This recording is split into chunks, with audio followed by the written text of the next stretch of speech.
Yes, ma'am. You can start, please. Okay.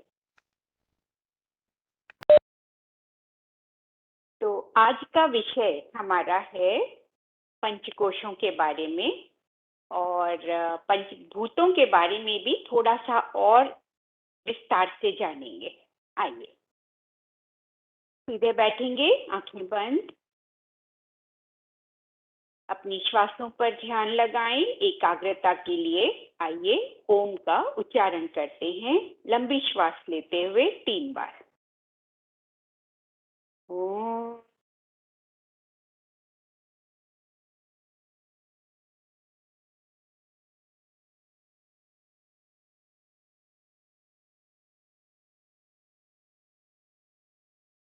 ओम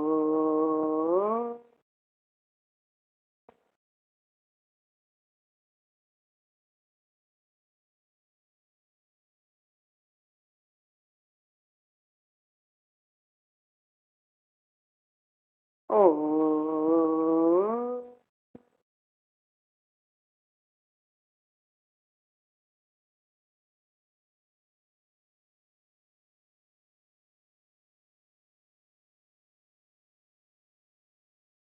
परम पूज्य स्वामी जी एवं परम श्रद्धेय आचार्य जी की सूक्ष्म उपस्थिति द्वारा आशीर्वाद प्राप्त करते हुए उनके श्री चरणों में नमन करती हूँ। ओम श्री गुरुभ्यो नमः। आप सभी साधकों का हृदय से स्वागत करती हूँ। ओम सर्वेभ्यो नमः। तो आज का विषय आरंभ करते हैं। प्राणायाम के बारे में आपने जाना, सहयोगी प्राणायामों के बारे में जाना, प्राणों के बारे में, प्राणों के महत्व के बारे में आपने जाना और साथ ही साथ प्राणायाम के लाभ क्या क्या होते हैं उनके बारे में भी आपने जाना। कल हमने मुद्राओं के बारे में जाना और मुद्राएं बहुत थोड़े से प्रयास से बहुत सारा लाभ आपको देती हैं, ये भी हमने जाना। आज हम पंचकोशों के बारे में जानेंगे और उसके साथ साथ, उसी विषय के साथ साथ अन्य बहुत सी बातें कि हमारे योगियों ने हमारे अस्तित्व को कैसे देखा, how many dimensions of our existence, तो उनके बारे में हम जानेंगे। तो जैसे अभी मॉडर्न मेडिकल साइंस हमारे शरीर को जान पाया है और हमारे योगी जन इसे कहते थे हमारे अस्तित्व का मात्र 20%, जस्ट 1/5 ऑफ आवर एग्जिस्टेंस। तो 4/5 एग्जिस्टेंस और भी है और जिसके बारे में मेडिकल साइंस अभी थोड़ा बहुत अनुमान मेटाफिजिक्स के रूप में लगा रहा है, मगर अभी मन, बुद्धि, आत्मा, इनके बारे में कोई भी टर्मिनोलॉजी या कोई भी कहें कि उसको नॉलेज या कोई भी उसने ऐसा कुछ बताया नहीं है अभी हमें। और हजारों वर्ष पहले हमारे ऋषि मुनियों ने हमारे अस्तित्व को ध्यान की स्थिति में, समाधि की स्थिति में, जो और डायमेंशंस हैं हमारे, उन तक वो पहुंचे थे, उनको उन्होंने देखा था। हमारी देखिए, जो हमें सेंस ऑर्गन्स मिले हैं, जो हमें नेत्र मिले हैं, आंखें मिली हैं, उनके द्वारा हम इसके बियॉन्ड अभी देख नहीं पाते। जैसे मैंने आपको एक बताया था कि प्राणों का एक विस्तार होता है हमारे शरीर के बाहर भी, जिसे ऑरा कहते हैं, हिंदी में उसे आभा मंडल कहते हैं। तो अभी तो हमारे पास ये भी क्षमता नहीं है कि हम उस आभा मंडल को भी देख पाए या जान पाए किसी और तरीके से, यंत्रों के माध्यम से भी। एक बताया गया था पीछे कुछ कई वर्षों पहले, मोर देन अ डिकेड नाउ, कि रशिया के एक साइंटिस्ट ने एक ट्रिलियन फोटोग्राफी डेवलप की थी, जिससे कि ऑरा को देखा जाता था। मगर उससे भी बहुत कुछ हासिल नहीं हुआ, बहुत कुछ अच्छी तरह उन्होंने नहीं देखा। तो वो भी आगे नहीं बढ़ पाया, वो चीज भी आगे नहीं बढ़ पाई। अब इन विषयों पे अब और जानने की और रिसर्च की आवश्यकता है, जिसके माध्यम से कुछ सूत्र हमें वेदों में मिलते हैं, उपनिषदों में मिलते हैं, कुछ नॉलेज हमारे पास सुरक्षित है। जैसा मैंने बताया था, बहुत सा ज्ञान विज्ञान हमारा लुप्त हो गया है, समाप्त हो गया है, क्योंकि बहुत सारी पुस्तकें, मैन्युस्क्रिप्ट्स हमारी गुम हो गई हैं, खो गई हैं, या फिर जला दी गई हैं, नष्ट कर दी गई हैं। तो हमारे ऋषियों ने क्या देखा था ध्यान की अवस्था में, उन्होंने हमारे अस्तित्व को क्या देखा था, उसको उन्होंने नाम दिया पंचकोश। 5 कोश हैं हमारे, मतलब 5 क्लियरली डिस्टिंक्ट हमारे डायमेंशन ऑफ एग्जिस्टेंस हैं। उन्होंने बिल्कुल डिस्टिंक्टली बताया, अलग अलग करके बताया इनको। तो विद डिस्टिंक्शन दे मतलब दे टोल्ड अस कि 5 कोश हैं। ऐसा नहीं कि ये मे बी इफ बट, नहीं, बिल्कुल क्लियरली उन्होंने ये इंडिकेट किया कि हमारे 5 कोश हैं, 5 डायमेंशन ऑफ आवर एग्जिस्टेंस।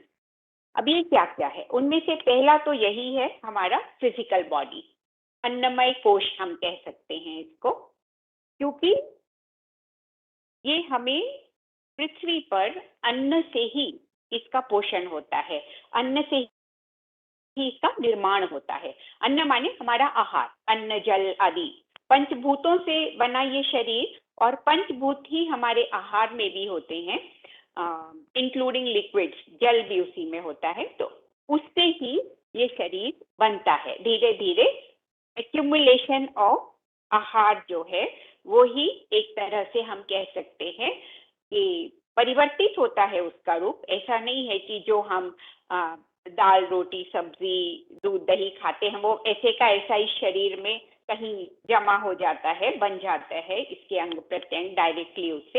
हाँ, मगर उसको हमारा डाइजेस्टिव सिस्टम आहार रस में कन्वर्ट करता है, देन हमारा लिवर उसकी फर्दर प्रोसेसिंग करता है, और उसके बाद वो जो है सूक्ष्म तत्व, सिंप्लीफाइड जो हमारे फूड के प्रोटीन, फैट्स, कार्बोहाइड्रेट्स होते हैं, first they are simplified into proteins, into amino acids, carbohydrates into simple sugars, and fats into fatty acids, glycerols, and वो जो हैं फिर लिवर उनकी further processing करता है, and then it mixed into our blood and circulated throughout the body, and our cells उसको absorb करते हैं, ग्रहण करते हैं उनको, जो न्यूट्रिएंट्स, माइक्रो न्यूट्रिएंट्स जो भी आवश्यकता पड़ती है, even oxygen from the blood, and then अपना जो एनर्जी बनाते हैं ग्लूकोज से, प्रोटीन्स एंड लिपिड्स जो होते हैं, फैटी एसिड्स, उनसे वो जो हैं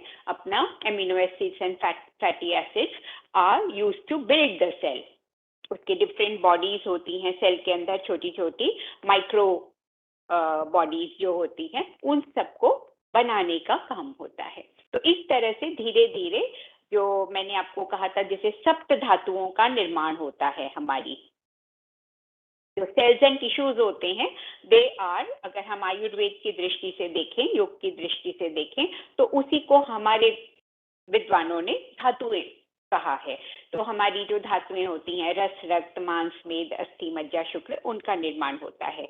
और ये जो शरीर है ये भी धातुओं से ही बना हुआ है।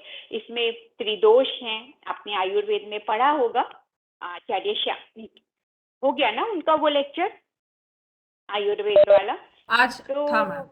अभी था। हाँ, तो दोष, धातु, अग्नि, मल, इन सब, ये सब हैं हमारे शरीर से, देह इन्हीं से धारण हुई है, इन्हीं से बनी है। तो अन्नमय कोश इससे बना है, और हमारे योगी जन भी यही कहते हैं। आयुर्वेद की दृष्टि और योगियों की दृष्टि एक ही है, मगर इस अन्नमय कोश के का निर्माण कैसे हुआ है वो सीधा पीछे जाते हैं, बैकवर्ड, कि जो आदि तत्व हैं, बिल्कुल आरंभ से जो 2 तत्व हैं, प्रकृति और पुरुष। पुरुष माने जो जिसे हम परमात्मा कहते हैं, उसको माना गया है, और प्रकृति, प्रकृति जो है वो ही डिफरेंट फॉर्म्स लेती है और शरीर का, मन, बुद्धि, चित्त, आत्मा, इन सब का निर्माण करती है। तो हमारे शरीर में जो कुछ भी है वो प्रकृति से आता है और सूक्ष्म चीजें लेके प्रकृति पहले लय अवस्था होती है, जब कुछ भी डिफरेंट नहीं होता, बिल्कुल एक जैसा सब कुछ प्रकृति में होता है। फिर एक चेंज आता है उसमें। चेतन तत्व जब जागृत होता है, प्रकृति को प्रेरणा देता है, उसके बाद जो है उसमें परिवर्तन आने प्रारंभ होते हैं, तो सूक्ष्म और स्थूल निर्माण होना प्रारंभ होता है। तो प्रकृति के दो रूप होते हैं, सूक्ष्म और स्थूल। स्थूल प्रकृति से हमारा शरीर बनता है। स्थूल चीजें स्थूल प्रकृति से आती हैं। स्थूल का मतलब जो टैंजिबल है, जो हमारे सेंसेस के द्वारा हमें पता लग सकता है, उसे हम स्थूल प्रकृति कह देते हैं। तो हमारा शरीर भी टैंजिबल है, ऑफ कोर्स वी नो, और इसके भीतर क्या है अगर हमें पूरी तरह से नहीं भी पता है तो generally we have some idea about it. तो सेल्स हैं, टिश्यूज हैं या धातुएं हैं।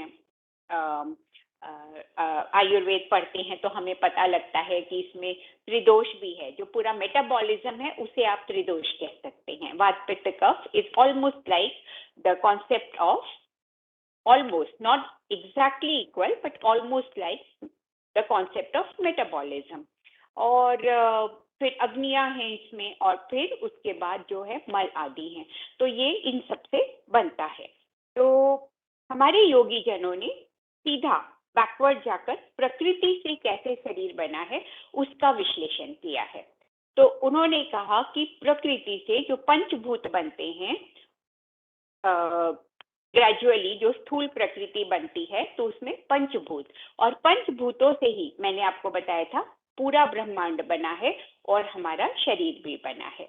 तो अब आपके पास सबके पास नोटबुक होगी ना, तो आप उसे खोलिए और एक पेज, अगर डबल पेज लेंगे तो ज्यादा अच्छा है, कल का विषय भी हम इसी में जोड़ पाएंगे जो चक्र है। तो उसमें ऊपर से नीचे 1 2 3 4 5 नंबर्स दे दीजिए। आज हम इतना, उसके बाद और 6 7 भी डालेंगे, मगर अभी आप 5 नंबर्स डालिए। और इसमें आप कुछ कॉलम आप ड्रॉ भी कर सकते हैं, या फिर जस्ट अंदाजे से आप उतने कॉलम्स, अभी 4-5 कॉलम हमें भरने हैं, तो उतनी जगह आप बना लीजिए लेफ्ट हैंड साइड के पेज पर। राइट हैंड साइड का पेज अभी खाली रखेंगे। तो डबल पेज खोलिएगा। तो पहला जो कॉलम है उसके ऊपर आप हेडिंग देंगे पंच महाभूत या पंच तत्व, 5 एलिमेंट्स। और स्थूल से सूक्ष्म होते हुए, पृथ्वी से स्टार्ट करते हुए हम सूक्ष्म क्रमशः जो है उसी क्रम में इन्हें लिखेंगे। पृथ्वी, उसको हम सबसे अच्छी तरह समझ पाते हैं, जान पाते हैं अपनी सेंसेस के द्वारा। तो पृथ्वी सबसे पहले, उसके बाद जल, फिर अग्नि, वायु और आकाश। एक एक लाइन बीच में गैप छोड़ दीजिएगा, क्योंकि हमें सिर्फ 7 ही लिखने हैं। कॉलम 6 और 7 और आएगा, तो 5 के बीच में आप एक एक लाइन छोड़ सकते हैं, क्योंकि आगे के कॉलम में हमें थोड़ा सा ज्यादा भी लिखना पड़ेगा। तो सबसे पहले आपने पृथ्वी लिखा। अब नेक्स्ट कॉलम के लिए पहले मैं थोड़ी एक्सप्लेनेशन देती हूँ, बाद में इनको फिल करेंगे। अब जो स्थूल प्रकृति होती है हमारे शरीर में, उनको कैसे मैनिफेस्ट करती है, इन पंचभूतों को। तो वो इन पंचभूतों की तन मात्रा, मतलब इनसे रिलेटेड क्या चीज हम डेवलप करते हैं, हमारी बॉडी में क्या चीजें हैं जो प्रकृति ने इनके रिलेशन में डेवलप की है। इनको तो हम एज इट इज नहीं देख रहे ना, पृथ्वी तत्व को हम ऐसे तो डायरेक्टली अपनी बॉडी में नहीं देख रहे। जल भी डिफरेंट फॉर्म में होता है, हमारे रक्त में घुला हुआ है, हमारे रस में घुला हुआ है, अलग तरह से है। तो प्रकृति ने इसको किस फॉर्म में मैनिफेस्ट किया, तो ये पंचभूतों से कन्वर्ट हुआ तन मात्राओं में, 5 तन मात्राओं में। हर एक स्थूल भूत की, मतलब हर एक जो ये 5 एलिमेंट्स हैं, इनके अलग अलग इनेट प्रॉपर्टीज हम कह सकते हैं, तो वो हैं शब्द, स्पर्श, रूप, रस, गंध। Now these you know, these are your senses, है ना? शब्द, स्पर्श, रूप, रस, गंध। तो पृथ्वी के साथ आप लिखेंगे गंध। ये रिवर्स ऑर्डर में मैं कह रही हूँ, नीचे से ऊपर जाएंगे ये। तो पहले, सबसे पहले आएगा लास्ट वाला गंध, गंधवती पृथ्वी। गंध जो है सिर्फ पृथ्वी से आती है। पृथ्वी जो है उससे जो भी अलग अलग गंध का हम अनुभव करते हैं, दैट कम्स फ्रॉम पृथ्वी तत्व। रोज की स्मेल है, जैस्मिन की स्मेल है, चंदन की है, या एनी अदर स्मेल जो भी है हमारे, तो वो सब जो कहाँ से आती है? पृथ्वी तत्व से। अर्थ एलिमेंट इम्पार्ट्स गंध। तो ये जो है हमारा आ गया सबसे पहले गंध। तो नेक्स्ट जो है आप उसमें लिखेंगे तन मात्राएं, पंच तन मात्राएं। हेडिंग आप लिखेंगे पंच तन मात्राएं। धीरे धीरे you will get use to the terminology. अभी आप लिख लीजिए, थोड़ा सी और एक्सप्लेनेशन जब आप सुनेंगे तो इनको मतलब थोड़े से आप यूज टू हो जाएंगे, आप इनको और अच्छी तरह समझने लगेंगे। अभी आप लिखिए ऊपर पंच तन मात्राएं, या सिर्फ तन मात्राएं भी लिख सकते हैं। तो गंध के साथ आपने पृथ्वी के साथ आपने लिखा गंध। अब जल, जल इसमें से किस चीज को हमें बताता है? जल बताता है हमें स्वाद को। बिना जल के आपको स्वाद ना तो अनुभव होगा, ना स्वाद बनेगा कोई चीज में। तो स्वाद के लिए जो एलिमेंट रिस्पॉन्सिबल है, या जिस एलिमेंट के कारण स्वाद है, वो है जल, जल तत्व। तो जल के साथ आप लिखेंगे रस। रस माने स्वाद आप कह सकते हो। आयुर्वेद में षड रस, 6 रस माने गए हैं। नॉर्मली वी एसोसिएट विद 4, मीठा, नमकीन, खट्टा और कड़वा। पर आयुर्वेद जो है इसमें 2 रस और जोड़ता है, तीखा और कषाय, कसैला। Most of our herbs, Ayurvedic herbs, वो कषाय, कसैले की श्रेणी में आती हैं। और तीखा माने जो मिर्ची। तो ये 6 स्वाद हैं। तो स्वीट, सॉल्टी, एसिडिक, खट्टा और बिटर, ये 4 हुए। और उसके बाद कसैला, कषाय, उसका इक्विवेलेंट मुझे नहीं पता इंग्लिश में, और तीखा, विच इज, उसको हम हॉट कह देते हैं इंग्लिश में, मिर्ची को, मगर वो तीखा, कटु, उसे कटु कहा जाता है। तिक्त होता है कड़वा, बिटर, और कषाय, कसैला, जो ना तो कड़वा है ना तीखा है, इट्स डिफरेंट टेस्ट, कषाय। तो 6 रस माने गए हैं। तो ये सब आपके जल के अंतर्गत आते हैं, जल तत्व से एसोसिएटेड है। जल के कारण ही पॉसिबल है रस का होना। जल के बगैर रस हो ही नहीं सकता, कोई भी चीज हो। इवन आप देख लीजिए कोई फ्रूट, उसका वाटर कंटेंट ही उसका रस है। और हमारे मुख में भी जब तक भोजन में लार नहीं मिलती है, मतलब जल नहीं मिलता है, तब तक हम किसी चीज का स्वाद नहीं ले सकते। तो जल रस के साथ एसोसिएटेड है। फिर आता है अग्नि तत्व। अग्नि तत्व के साथ आती है तन्मात्रा रूप। रूप माने, रूप इज एसोसिएटेड माने आप कह सकते हो लाइट की उपस्थिति में ही हम कलर्स भी देख सकते हैं, और आकृतियां, डिफरेंट आकार जो हैं वो भी हम देख सकते हैं। तो ये इसे कहा जाता है, रूप का मतलब है उसका आकार भी और उसका रंग भी, जो उसके पूरा जो है, तो ये रूप। अग्नि माने अग्नि has light and as well as heat. तो उसी की जो लाइट होती है, उसी की उपस्थिति में रंग, आकार आदि को देखा जा सकता है। बिल्कुल अंधेरे में तो कुछ नहीं दिखेगा हमें।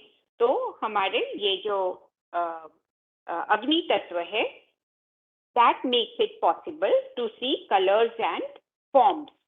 तो आकृति और रंग हमें किसके कारण दिखता है? अग्नि तत्व के कारण, लाइट के कारण। तो यहाँ पे ये आ जाता है रूप। फिर आता है हमारा जल के बाद आ गया, अग्नि के बाद आ गया वायु। वायु के साथ जुड़ता है स्पर्श, तन्मात्रा है स्पर्श। स्पर्श का अर्थ, वायु नहीं होती तो हमें स्पर्श का अनुभव नहीं होता। तो वायु की तन्मात्रा जो इनेट नेचर है वो है स्पर्श, इनेट प्रॉपर्टी हम कहेंगे वो है स्पर्श। तो लिख लीजिए, आगे आप नेक्स्ट कॉलम जब भरेंगे बहुत क्लियर हो जाएगा ये कैसे it manifest in our body gradually. तो उसके बाद आकाश तत्व। आकाश तत्व के साथ जुड़ता है शब्द। बिना स्पेस के साउंड प्रोपेगेट कर ही नहीं सकता, तो शब्द एसोसिएटेड विथ स्पेस, आकाश। ठीक है, तो आपने लिखा शब्द, स्पर्श, रूप, रस, गंध। रिवर्स ऑर्डर में मैं बोल रही हूँ, मगर ऊपर गंध आएगा, फिर रस आएगा, रूप आएगा, स्पर्श आएगा और लास्ट में शब्द आएगा। अब थर्ड कॉलम में आप लिखेंगे ज्ञानेंद्रियां, हमारी इंद्रियां, मतलब जो हमारे, अब प्रकृति ने हमारी बॉडी में इन चीजों को मैनिफेस्ट कैसे किया है ग्रेजुअली। तो ये 5 भूतों से बनी है ना, हम कहते हैं 5 भूतों से बना है शरीर, ठीक है, पर कैसे बना है? तो अब पहले आया शब्द, स्पर्श, रूप, रस, गंध को मैनिफेस्ट किया गया। उसके बाद इसके एसोसिएटेड इंद्रियां हमें दी गई, 5 ज्ञानेंद्रियां और 5 कर्मेंद्रियां, हमारी जो इनको अनुभव करने वाले, इनको रिसीव करने की क्षमता वाले जो ज्ञानेंद्रियां हैं। अब आपको पता है ज्ञानेंद्रियां कितनी हैं हमारे sense organs? You all know, बताइए उनके नाम बताइए, you can write in the chat box. Ma'am मैं बताती हूँ जी मैम, अपनी ज्ञानेंद्रिया 5 है, 5 है, और वो है जैसे चक्षु है जो अग्नि से रिलेट करता है, चक्षु यानी आंखें। अभी आप नहीं बताएंगे किससे रिलेट करता है, वो सबको बताना है बाद में। अभी आप सिर्फ अच्छा, 5 ज्ञानेंद्रियों के नाम। नाम लीजिए। हाँ ठीक है, ठीक है मैम। चक्षु, त्वचा, कर्ण, नासिका, जिह्वा। तो चक्षु माने आई, है ना, आंखें। ना आवाज क्लियर नहीं आ रहा है, किसकी हमारा आवाज क्लियर नहीं आ रहा है। सर आवाज मेरी आवाज क्लियर है, ये स्पीकर क्लियर है सर, क्लियर है। आप प्लीज कनेक्शन चेक कर लीजिए, मैम का आवाज मुझे तो क्लियर आ रहा है, बाकी पार्टिसिपेंट्स? ये था ma'am clear. Okay okay, yes ma'am, continue. Okay, तो हाँ, तो मैं बता रही थी आपको, एक मिनट, कुछ लाल बिंदु आया है, रेड डॉट। ये रिकॉर्डिंग का है, ठीक है, ओके। हाँ, तो इन्होंने 5 उत्तर दिए हैं, बिल्कुल सही, बिल्कुल 100% ऑल राइट, करेक्ट है ये। 5 ज्ञानेंद्रियां हमारी, आईज, नोज, नोज स्मेल वाला नोज, ब्रीदिंग वाला नोज नहीं, स्मेलिंग, जो इनसाइड हमारे जो स्मेल के रिसेप्टर्स होते हैं, तो और फिर कान सुनने के लिए, जिह्वा जो है वो स्वाद चखने के लिए, और जो है हमारा त्वचा जो है वो, उससे हमें स्पर्श का अनुभव होता है। तो very well, you can write in the next column ज्ञानेंद्रियां या सेंसरी ऑर्गन्स। तो अब आप देखिए कि कौन सा किससे एसोसिएट करता है, बहुत अच्छे से आप लगा सकते हैं इसका। तो जो हमारे सबसे पहले क्या है, पृथ्वी तत्व। पृथ्वी के साथ आता है गंध। गंध किसके द्वारा हम ग्रहण करते हैं? नासिका। नासिका। तो नासिका को यहाँ पर, नासिका क्योंकि और भी काम कर रही है, तो जो हमारी इंद्रिय ग्रहण कर रही है स्मेल को, उसे कहा जाता है घ्राण इंद्रिय। हमारी वो बहन बता रही थी, बिल्कुल सही बता रही थी, तो मैंने उनको रोका। तो घ्राण इंद्रिय, प्राण नहीं कह रही मैं, क ख ग घ, घ्राण इंद्रिय, इसे कहा जाता है घ्राण शक्ति, सूंघने की शक्ति। तो घ्राण इंद्रिय, ब्रैकेट में आप ऑफ कोर्स नासिका लिखिएगा, नहीं तो सोचेंगे ये क्या है, अगर पहली बार आपने ये शब्द सुना है या इसके साथ ज्यादा आप रिलेट नहीं कर पाएंगे। तो घ्राण इंद्रिय ब्रैकेट में नासिका, सेंस ऑफ स्मेल, वो भी लिख लीजिए। इसीलिए मैंने एक एक लाइन छोड़ने को भी कहा था कि कुछ भी आपको स्वयं को एक्सप्लेनेशन देनी हो, डिफरेंट लैंग्वेज में भी लिखना हो, तो आप साथ साथ लिख सकते हैं। तो सेंस ऑफ स्मेल आप कह सकते हो। घ्राण इंद्रिय, पंच ज्ञान इंद्रियां लिख रही हैं तो घ्राण इंद्रिय। दूसरा है हमारा रस, जल तत्व के साथ जुड़ा हुआ रस तन्मात्रा है। रस को ग्रहण करने वाली इंद्रिय कौन सी है, आप सब जानते हैं, बताइए। जीवा जीवा जिह्वा, जीभ। तो इसे हम कहते हैं रसना या रसेंद्रिय। रसना इंद्रिय नहीं लिखेंगे, रसेंद्रिय, इसका नाम है रसना, रस को लेने वाली या रसेंद्रिय। तो ब्रैकेट में ऑफ कोर्स आप जिह्वा या टंग जो ना, सेंस ऑफ टेस्ट, ये भी लिख लीजिए आप। फिर जो है आपका थर्ड आ गया अग्नि। अग्नि तत्व के साथ जुड़ा है रूप। रूप माने कलर्स, फॉर्म्स, किसके द्वारा आप ग्रहण करते हैं? Eyes eyes, very good. तो आईज, आईज को हम कहते हैं, नेत्र भी कहते हैं, मगर इंद्रिय के रूप में उसे कहा जाता है चक्षु। चक्षु एक होता है चक्षु, विसर्ग, दो डॉट्स भी लगा दीजिएगा उसके बाद, चक्षु। ब्रैकेट में नेत्र, आईज, सेंस ऑफ विजन, ये भी लिख लीजिएगा।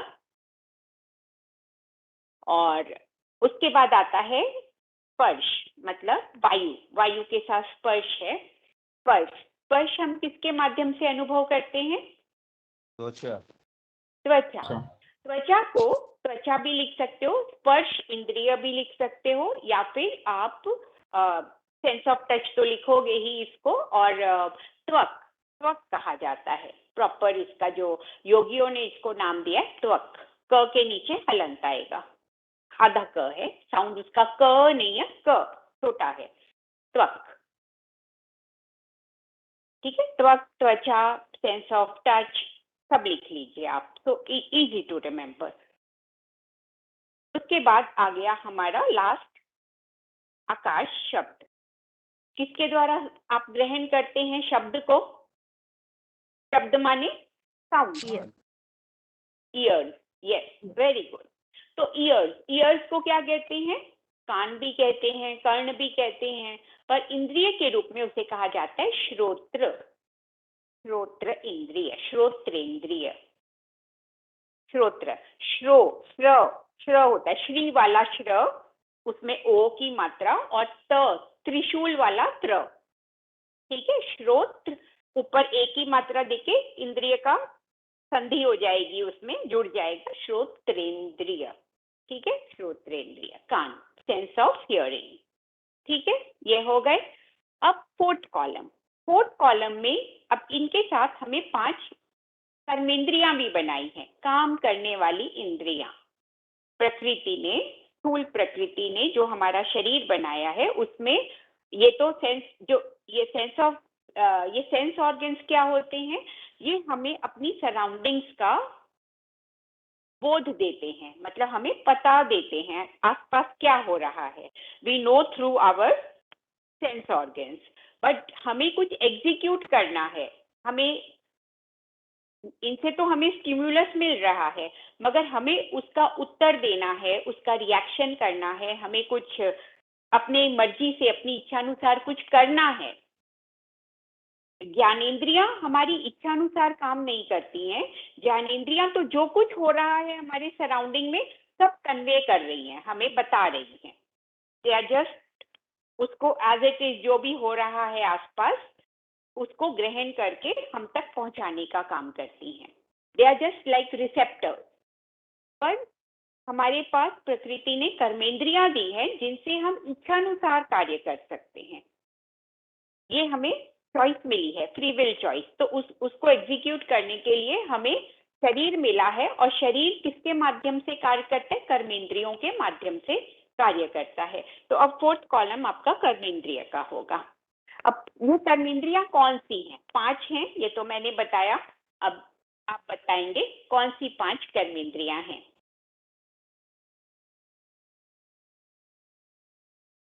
सोचिए, किससे आप कार्य करते हो? कोई भी कार्य करते हो, किसके द्वारा करते हो? मैं बोल रही हूँ, एक एग्जाम्पल दे रही हूँ, मैं बोल रही हूँ, अपनी इच्छा से बोल रही हूँ, तो बोल रही हूँ, इसमें इसके पीछे एक इंद्रिय है मेरी, एक मेरी कर्मेंद्रिय है। बोलना एक कर्म है ना, एक कार्य है, एक कर्म है बोलना, तो उसके पीछे एक कर्मेंद्रिय है। कौन सी इंद्रिय है वो? रसेंद्रिय। हाँ, रसेंद्रिय। रसेंद्रिय नहीं, वो रसेंद्रिय तो रस को अनुभव करती है, तो उसको नहीं, उसका दूसरा नाम बोलिए। जीव जीव जीभ, मुंह हाँ मुंह हाँ, जीभ। मुख बोल सकते हैं, जीभ बोल सकते हैं, पर जीवा। एक्चुअली उसका, हाँ, जीभा भी बोल सकते हैं, पर ये सब अधूरा है, क्योंकि सिर्फ जीभा नहीं करती, सिर्फ माउथ नहीं करता, सिर्फ होठ नहीं करते, इसके पीछे एक इंद्रिय, हमारे वॉइस बॉक्स भी हैं, है ना, वॉइस बॉक्स भी हैं, वो भी जुड़ते हैं तभी साउंड प्रोड्यूस होता है।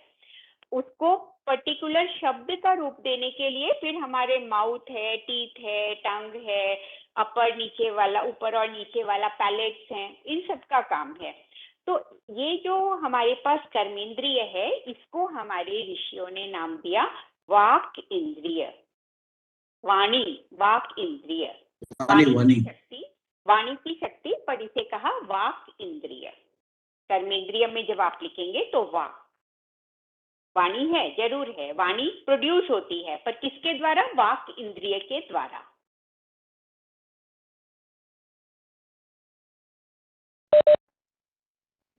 मैडम वाणी इज द रिजल्ट। ये जल के लाइन में जाएगा ना? वाणी, पण जो हाँ। टेबल हाँ, जो जीवा बना जीवा जीवा जिम्मा जीभ। के लाइन। ये मैं अभी पूछने वाली हूँ आपसे, अभी लिखिएगा नहीं इसको, ये सिर्फ रसेंद्रिय। एग्जाम्पल दिया था। अभी आप मुझे बाकी की 4 इंद्रियां पहले बताइए, फिर we will fill the column. अभी आप मुझे पहले चारों इंद्रियां बताइए। I am giving you as an exercise, थोड़ा दिमाग आप अपना भी दौड़ाएंगे ना तो ज्यादा अच्छे से समझ पाएंगे। मैं बोलती जाऊंगी, आप सुनते जाएंगे, फिर आप उसको भूल जाएंगे। इफ यू आर इन्वॉल्व, नासिका, जीवा, आँख, त्वचा, कान। नहीं, ये तो हो गए ना, ये तो आपकी ज्ञानेंद्रियों में हो गए, ये सारी चीजें जो आप बोल रहे हैं बिल्कुल सही, पर ये हमारे सेंस ऑर्गन्स हैं, हमारी कर्मेंद्रियां नहीं है, through which we execute our wishes, our will, according to our will we perform actions, जो इंद्रियों से हम एक्शंस करते हैं, उनको बताइए। एक तो मैंने बता दिया आपको कि मैं बोल रही हूँ, ये भी एक कर्म है, कर्मेंद्रिय है, तो कौन सी कर्मेंद्रिय है? आप कहेंगे, अब आप कह रहे वाणी, वाणी इज द रिजल्ट, वाणी उसका परिणाम है, तो करने वाली है वाक इंद्रिय, तो वाक।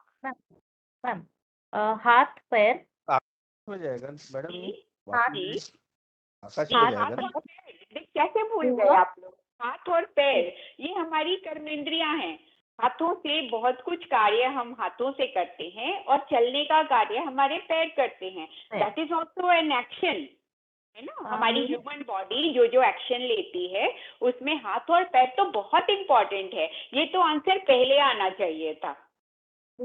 यानी माउथ, एक सुनने की शक्ति। सुनने की शक्ति ज्ञानेंद्रिय में आ गई ना। बुद्धि बुद्धि बुद्धि, हाँ, बुद्धि भी आएगी, पर वो सूक्ष्म तत्व में आएगी, वो स्थूल नहीं है। बुद्धि इज नॉट पैल्पेबल, बुद्धि आप उसको, इट्स नॉट वेरी टैंजिबल, है ना। बुद्धि थोड़े सूक्ष्म तत्व, सूक्ष्म प्रकृति से मिलती है हमें। अभी हम स्थूल की बात कर रहे हैं, हमारी बॉडी की बात कर रहे हैं, तो कर्मेंद्रियां बताइए। मैम हाथ पैर मुंह गुदा और लिंग। पैर, हाथ, पैर, मुंह, वाक, वाक, मुंह नहीं बोलेंगे, वाक बोलेंगे, ठीक है, वाणी, वाक, और गुदा और लिंग। गुदा और लिंग। यस, एनस एंड बिल्कुल लिंग। बिल्कुल, इन्होंने पढ़ा हुआ है ये सब्जेक्ट पहले भी। हाँ, बहुत अच्छे सही शब्द भी बोल रहे हैं। तो इसे कहा जाता है पाणी, पाद, पायु, उपस्थ और वाक। ये शब्द दिए हैं हमारे योगियों ने। पाणी माने हाथ। आपने एक वर्ड सुना होगा, देवी सरस्वती के का एक उनका पर्यायवाची, उनका सिनोनिम वीणा पाणी।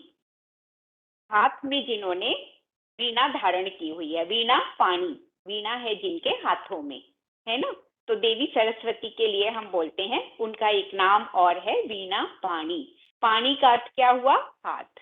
तो पाणी उन्होंने कहा, तो पाणी ब्रैकेट में आप पाणी, पाणी न, न बाण वाला न, और उसके उसमें छोटी ई की मात्रा लगाइएगा, बड़ी ई की नहीं, पानी, छोटी ई, पानी। तो ये कहाँ पर आएगा? अब ये हमें देखना है। 5 आपने देखे, पानी, पाद, पायु पर। पायु किसको कहते हैं? पायु कहते हैं एनस को, मल द्वार को, मल इंद्रिय को, मल इंद्रिय कह सकते हैं, मल द्वार नहीं, पूरी मल इंद्रिय, मल बनाने वाली पूरी, जो हमारा जो पाचन तंत्र का अंतिम भाग होता है, हमारे डाइजेस्टिव सिस्टम का लास्ट पार्ट जो होता है, मल इंद्रिय वो कहेंगे उसको। और पूरी बॉडी के ब्लड को फिल्टर करके बनता है मूत्र, मूत्रेंद्रिय। वो भी 2 काम करती है। जैसे जिह्वा हमारे 2 काम करती है, बोलने का भी और रस लेने का भी। तो ये जो हमारी मूत्रेंद्रिय होती है, इसके भी 2 काम हैं। एक होता है संतति उत्पत्ति के लिए लिंग के रूप में, और एक होता है मूत्रेंद्रिय के रूप में। तो इसे कहा जाता है उपस्थ, उपस्थ, आधा स थ, उ छोटा उ, प आधा स थ। तो पायु और उपस्थ, पायु माने मलेंद्रिय और उपस्थ माने मूत्रेंद्रिय। ठीक है, तो ये 5 हमारे कर्म इंद्रियां हैं, कर्म है बॉडी के। तो ये इनके द्वारा मतलब कर्म की एक्शन परफॉर्म होते हैं बॉडी के रेगुलरली। देखिए, एलिमिनेशन बहुत इंपॉर्टेंट है बॉडी के लिए, है ना। इतना इम्पोर्टेंट है कि हम भोजन करते हैं तो भोजन से इस शरीर का निर्माण होता है। तो जो मल पदार्थ बनते हैं उनका विसर्जन भी उतना ही इम्पोर्टेंट है। अगर वो शरीर में रुक गए तो बहुत उपद्रव करेंगे, बहुत सारे रोगों को जन्म देंगे। इसलिए ये जो दोनों हमारी जो मलेंद्रिय और मूत्रेंद्रिय है बहुत महत्वपूर्ण है, महत्वपूर्ण कर्म इंद्रियां हैं ये हमारी। Regularly they are working, regularly every day many times, मतलब कंटिन्यूअसली वर्किंग। तो ये हमारी मलेंद्रिय और मूत्रेंद्रिय, पायु एंड उपस्थ। तो ये 5 हो गई। अब कहाँ कहाँ कौन सा डालेंगे, अब ये आप मुझे बताएंगे। सबसे पहला पृथ्वी तत्व से संबंधित आपने डाला, तन्मात्रा में डाला गंध, आपने ज्ञानेंद्रिय में डाला ज्ञानेंद्रिय में डाला घ्राण इंद्रिय, नासिका, घ्राणेंद्रिय। अब आइए फिल करिए इसको, कर्मेंद्रिय को फिल करिए। कोई भी, अच्छा चलिए इन 5 में से कोई भी जो भी आप बता सकते हैं बताइए। I give you freedom. एक एक क्रम से नहीं जाएंगे, क्रम तो पूरा हो ही जाएगा। लेट्स फिल, कोई भी बताइए, जिसको जो समझ में आ रहा है वो बताइए। पर तत्व का नाम बताइएगा, एलिमेंट बताइएगा, और फिर कर्मेंद्रिय बताइएगा या तन्मात्रा बताइए, उसके साथ इंद्रिय को एसोसिएट करिए। बताइए, ध्यान दीजिए, अपने सामने आपके टेबल है और ये 5 आपके पास है। इनको साइड में नोट कर लीजिए अभी, ऐसे ही कहीं पर किसी दूसरे पेपर पर। ये 5 आपको इंद्रियां मिल गई हैं, कर्मेंद्रियां। अब आपको जस्ट कॉलम में फिल करना है। जल्दी बताइए, एक तो बता सकते हैं, बहुत इजी है, एकदम समझ में आता है। वो कर्मेंद्रिय बताई ना मैम एक बार फिर से। हाँ, कर्मेंद्रिय पाणी, पाद मतलब हाथ और पैर। पाणी माने हाथ, पाद माने पैर। फिर पायु उपस्थ, पायु माने मलेंद्रिय, उपस्थ माने मूत्रेंद्रिय। और वाक, वाणी, वाक। 5 हैं। अब इनको कहाँ डालेंगे आप देखिए, कौन से एलिमेंट के साथ आप इसे एसोसिएट कर सकते हैं। मैडम जल वाले में अपन वाक लिखेंगे। इसमें जल, जल तत्व। जल तत्व में वाक कैसे आएगा? How do you associate? Okay, what's your idea behind it? Let एज me इट know. इज ज्ञानेंद्रिय है जिह्वा और टंग। हाँ हाँ, ज्ञानेंद्रिय रसना है, रसेंद्रिय, ठीक है ना, रस ग्रहण कर रही है। तो कर्मेंद्रिय आप टंग है बोल के आप यहाँ पे टंग डाल दोगे, वाणी।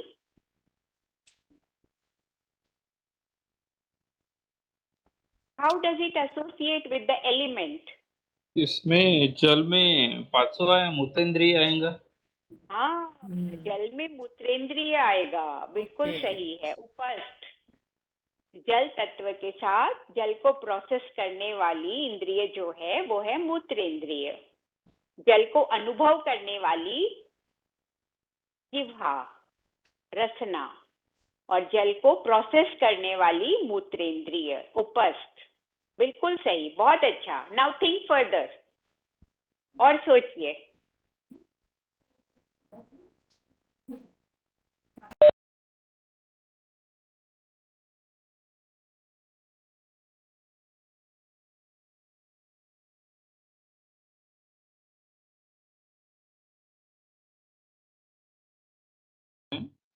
वायु जो है, वायु वायु के साथ आएगा पाद। Are you sure? वायु, स्पर्श। नहीं, वायु म्हणजे मलेंद्रिय, मलेंद्रिय सॉरी। वायु के साथ मलेंद्रिय। हाँ, What's your idea behind it? How do you come to this conclusion? May I know? How do you associate Vayu with Mal? वायु के साथ वायु की तन्मात्रा क्या है?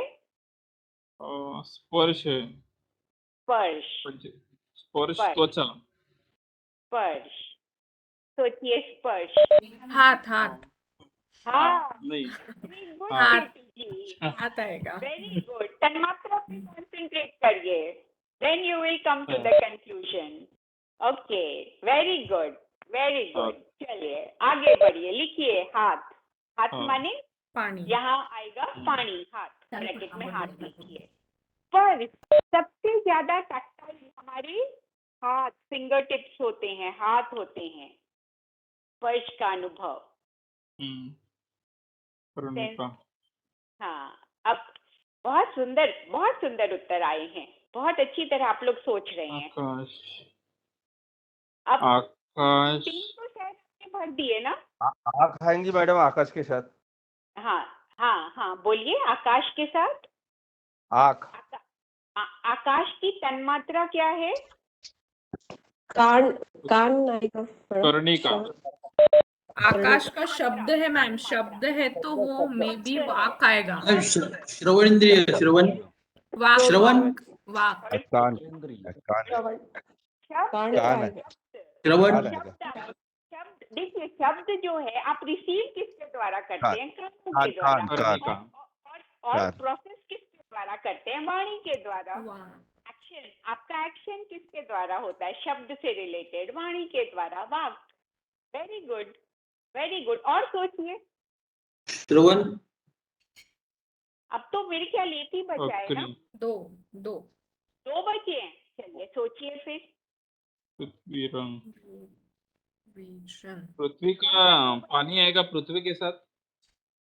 पानी नहीं। आएगा पृथ्वी के साथ। सोचिए जरा। पानी, गंध। पानी गंध हो और चुका है, पानी हो चुका है। पानी, स्पर्श। हाथ। पानी के बाद पाद है, पाद माने पैर। पैर। हाँ। पैर बचा है, और क्या बचा है? पैर बचा रूप। है, पायु पायु पायु। पायु बचा है। हाँ, पैर और पायु, प वाले 2 बचे हैं, पैर एंड पायु।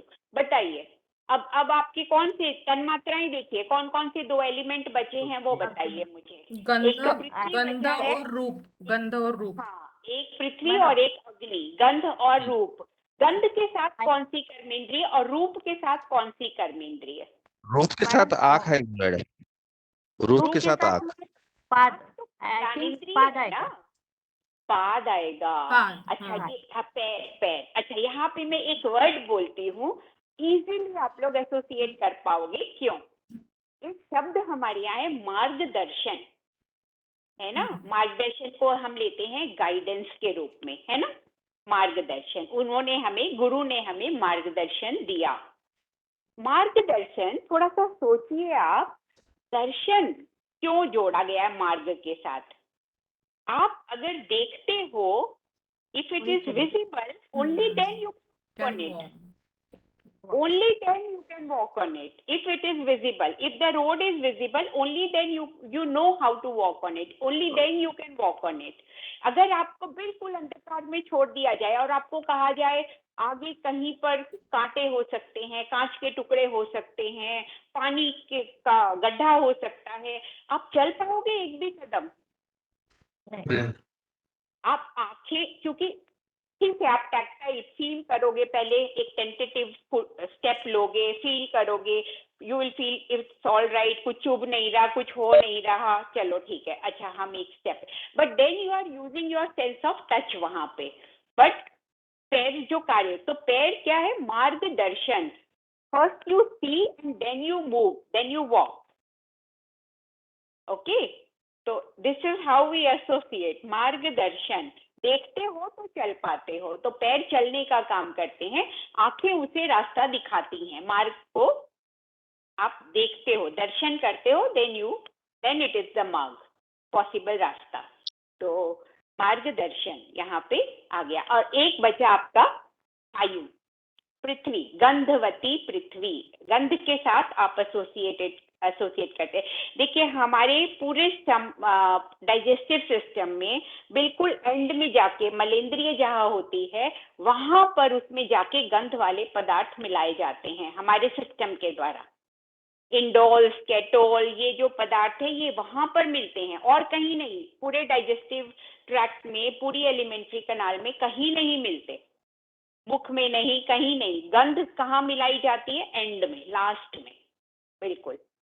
तो मलेंद्रिय में जाने के बाद वहां पे जो है वहां पर होता है, तो ये एसोसिएटेड है आपस में। तो ये पायु यहाँ पर आएगा, मल इंद्रिय।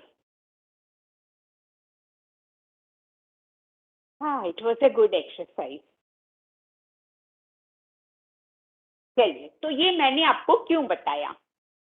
अब मैं आपको बताती हूँ कि ये जो 20 तत्व अभी तक आपने लिखे, 5 + 5 + 5 + 5 20, ये 20 ये स्थूल तत्व हैं जिनसे हमारा शरीर बना है। स्थूल प्रकृति से ये 20 एलिमेंट्स, 20 तत्व हमें मिले हैं जो कि हमारे शरीर को बनाते हैं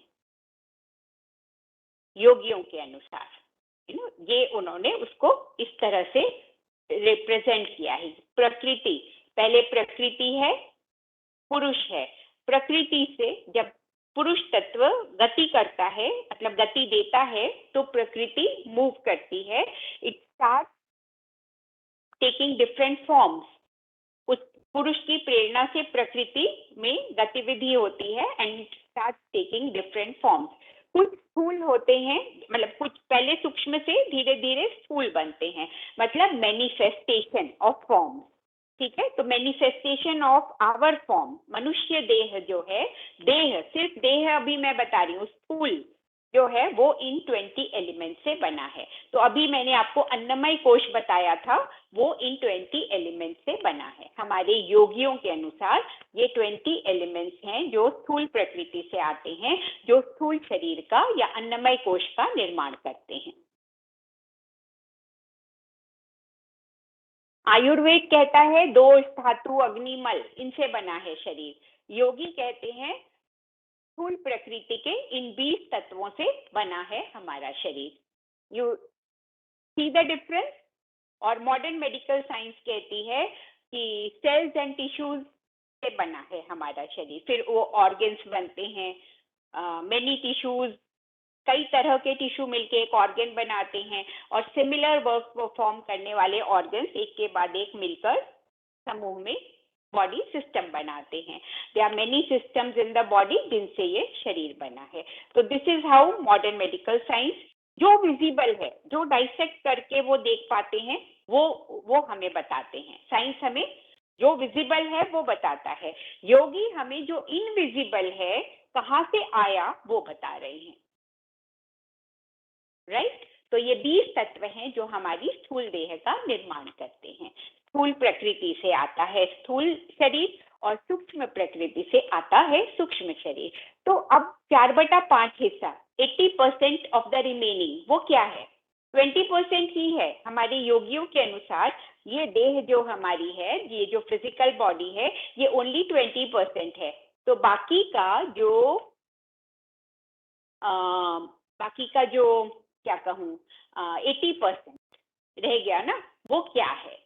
तो अब सूक्ष्म प्रकृति से कुछ सूक्ष्म तत्व आते हैं जो इस देह को कंप्लीट करते हैं, इस मनुष्य के अस्तित्व को, देह को नहीं कहूंगी, मनुष्य के अस्तित्व को, एग्जिस्टेंस को कंप्लीट करते हैं। तो ये कौन से तत्व हैं? तो स्थूल प्रकृति, सूक्ष्म प्रकृति से आने वाले जो और तत्व हैं वो हैं मन, बुद्धि, चित्त, अहंकार। ये 4 तत्व और हैं जिससे हमारा ये सूक्ष्म अस्तित्व बना है। एक बार आप नोट डाउन कर लीजिए इनको, किसी और पेज पर करिएगा इनको, ये कॉलम्स में नहीं करिएगा, मैं आपको बताऊंगी which is the right place for them. तो अभी सूक्ष्म प्रकृति से आने वाले ये 4 तत्व हैं। अब सूक्ष्म प्रकृति क्या है? सूक्ष्म प्रकृति, देखिए कहते प्रकृति त्रिगुणात्मक है प्रकृति। तो त्रिगुण कौन से हैं?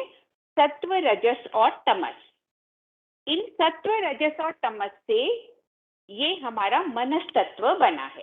सीधा सूक्ष्म प्रकृति से सीधा जो हमारा सूक्ष्म तत्व बना है वो है मनस्तत्व।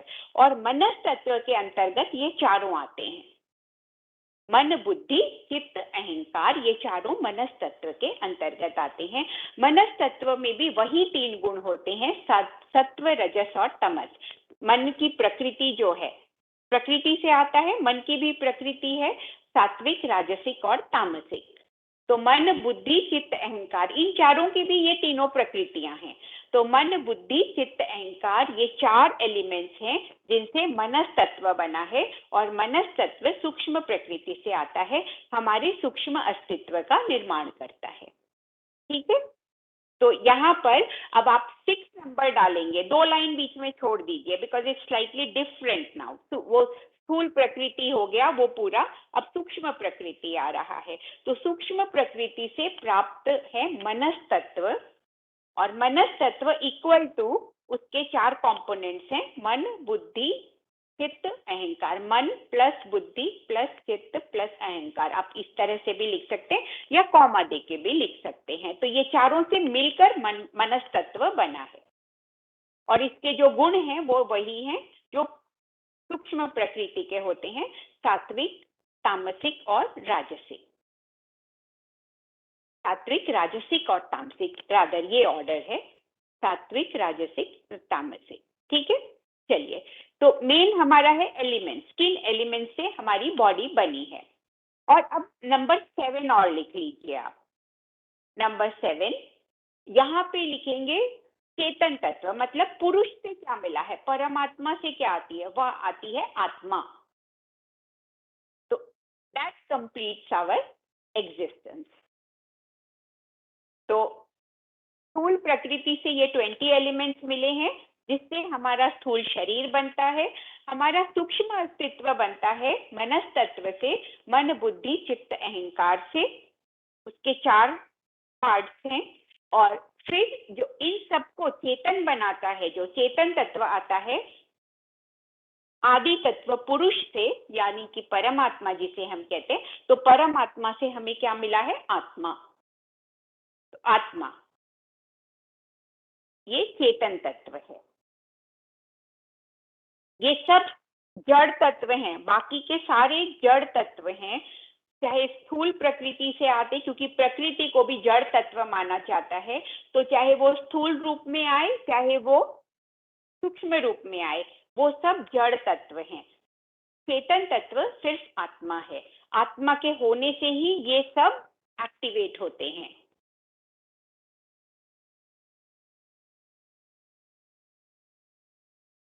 ये सब कार्य एक कर पाते हैं जब चेतन तत्व इनके साथ जुड़ता है, अदरवाइज ये इनर्ट होते हैं, निष्क्रिय होते हैं, जड़ होते हैं। ठीक है, चलिए अब ये इन 4 तत्वों को हमारे कौन कौन से जो पंच कोशों के सिद्धांत के साथ जोड़ते हैं। तो एक कोश आपने जाना, अन्नमय कोश, फिजिकल बॉडी। अब जो है ये हो गया स्थूल शरीर। अब आते हैं हम अपने सूक्ष्म शरीर पर। सूक्ष्म शरीर बना है मन, बुद्धि, चित्त, अहंकार से, मनस तत्व से। ठीक है, सूक्ष्म प्रकृति से आने वाले सूक्ष्म तत्व हमारे सूक्ष्म अस्तित्व को बनाते हैं। और सूक्ष्म शरीर, अब उसे हम सूक्ष्म शरीर कहेंगे। हमारा स्थूल शरीर हो गया, अब सूक्ष्म शरीर। सूक्ष्म शरीर क्या है? सूक्ष्म शरीर है हमारा मनोमय कोश, विज्ञानमय कोश और आनंदमय कोश। 3 कोशों में ये बना हुआ है। अब सूक्ष्म शरीर को जो सूक्ष्म शरीर में जो आनंदमय कोश है, बहुत सारे विद्वान जो हैं, बहुत सारे मनीषी, वो उसे कहते हैं, ये अलग, इसको थोड़ा अलग कर देते हैं। क्यों, वो भी आप समझ जाएंगे जब मैं एक्सप्लेन करूंगी इनको। वो उसे आनंदमय कोश को कारण शरीर भी कहते हैं। मतलब एक और शरीर, एक स्थूल शरीर, एक सूक्ष्म शरीर और एक कारण शरीर। तो 3 क्लासिफिकेशन भी इसके किए जाते हैं और 2 क्लासिफिकेशन स्थूल और सूक्ष्म इस रूप में भी किया जाता है। और 3 में करते हैं तो स्थूल शरीर, सूक्ष्म शरीर और कारण शरीर। कारण शरीर, देखिए हमारे यहाँ पुनर्जन्म का सिद्धांत है कि आत्मा नश्वर है, आत्मा कभी मरती नहीं है और वो नए नए रूप धारण करती है, मतलब नए नए जन्म लेती है। अगले जन्म में उसे नया शरीर मिलेगा, पर आत्मा वही रहेगी, आत्मा नश्वर है। ये तो माना जाता है, गीता में आप सबने पढ़ा भी है, जाना भी है, सुना भी है, पढ़ा नहीं है तो सुना होगा कि आत्मा नश्वर है, आत्मा मरती नहीं है। और गीता में तो ये कहा गया है कि न पानी इसे गीला कर सकता है, न वायु इसे सुखा सकती है, न कोई अस्त्र शस्त्र इसे भेद सकते हैं, ना कोई अग्नि इसे जला सकती है। तो ये सारा उसमें ये आत्मा की वो बताई गई है विशेषताएं। तो आत्मा नश्वर मानी गई है, आत्मा नहीं मरती और आत्मा नए नए जन्म लेती है, अलग अलग उसको योनियां, शरीर अलग अलग तरह के मिलते हैं। ठीक है, ये बात हम सब जानते हैं, मानते हैं, हमारे यहाँ ये मान्यता है। पुनर्जन्म का सिद्धांत कहेंगे इसे। तो पुनर्जन्म, पुनर्जन्म का कारण तो वो है हमारा कारण शरीर। Why is it called कारण शरीर, वो मैं अभी आपको एक्सप्लेन करूंगी। कारण मतलब मन, बुद्धि, चित्त, अहंकार, ये इसमें कारण शरीर जो है हमारा, इसे ही आनंदमय कोश भी कहते हैं। देयर इज अ डिफरेंस कारण शरीर और आनंदमय कोश। कब ये कारण शरीर होता है और कब ये आनंदमय कोश होता है। कारण शरीर माने कॉजल बॉडी। दिस किस चीज का कॉज? कॉजल बॉडी मतलब बॉडी का कॉज। ये बॉडी हमें, ये शरीर हमें मिला, ये जन्म हमें मिला, इसका कॉज, तो कॉजल बॉडी इसको कहा जाता है। एंड इट हैज, और क्या कहा जाता है, पुनर्जन्म का सिद्धांत किस पर आधारित है बताइए। नेक्स्ट जो हमें जन्म मिलेगा किसके आधार पर मिलेगा? इस जन्म में किए गए कर्मों के आधार पर, कर्मों के अनुसार। तो कर्माशय, पूरा कर्माशय जो है, चित्त is like an invisible chip, जिसमें कि पूरा हमारे किए हुए कर्माशय, पूरी रिकॉर्डिंग है उसमें। चित्त, ये चित्त तत्व जो आ रहा है हमारे पास, अब हम जो चिप बनाते हैं वो किससे बनाते हैं? कुछ मेटल्स, मिनरल्स लेके हम चिप बनाते हैं ना, अपनी मोबाइल में लगती हैं, अपनी पेन ड्राइव में होती है ये चिप। तो ये चिप प्रकृति ने बनाई है, अति सूक्ष्म, नॉट विजिबल। ये कुछ ऐसे तत्वों से, ऐसे एलिमेंट्स से बनाई है जो विजिबल नहीं है हमारे लिए, but may be some time later we will also make such chips. पहले कितने बड़े बड़े चिप्स होते थे, कितने बड़े बड़े कंप्यूटर्स हुआ करते। जब मैंने कंप्यूटर का कोर्स पहले किया था 1980 में शायद, तब कितना बड़ा कंप्यूटर, 80-81 में, तब कितने बड़े, बहुत बड़े बड़े कंप्यूटर होते थे और इतना सा काम करते थे। अब इतना सा पाम टॉप है मेरा फोन, इतने सारे काम करता है। छोटा, सब कुछ छोटा हो गया ना, ऑल द चिप्स। अब छोटा सा चिप में मल्टी जीबी डेटा मतलब अपने अंदर रिकॉर्ड कर सकता है।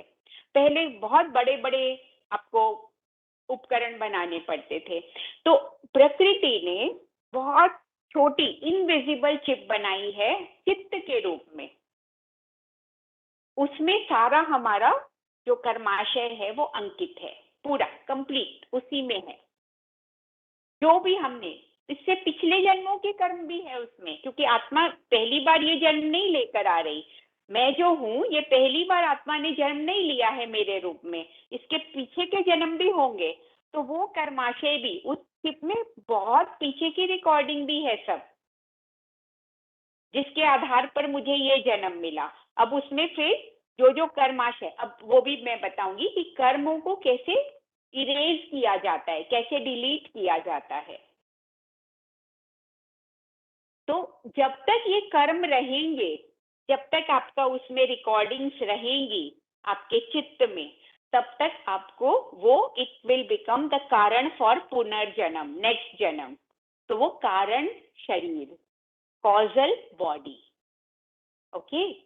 तो ये कारण शरीर, इसलिए कुछ विद्वान इसे अलग कैटेगरी में रखते हैं। कारण शरीर है तो वो सूक्ष्म शरीर का ही हिस्सा, मगर इसको एक और क्लासिफिकेशन दे दिया गया है, कॉजल बॉडी या कारण शरीर। और जब इसको पूरा खाली कर दिया जाता है, तब से, साधना से, जो कहते हैं ना आत्म संयम से, प्राणायाम के अभ्यास से, ध्यान से, समाधि से, देन क्या होता है, ये कर्माशय इरेज हो जाता है, इरेज खत्म हो जाता है, डिलीट हो जाता है।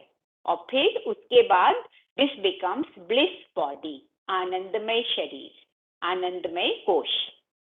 देन इट कन्वर्ट्स इनटू, अभी जब तक नहीं होगा तब तक ये कारण शरीर रहेगा, पर एक्चुअली उसका जो ओरिजिनल फॉर्म है वो है आनंदमय कोश का।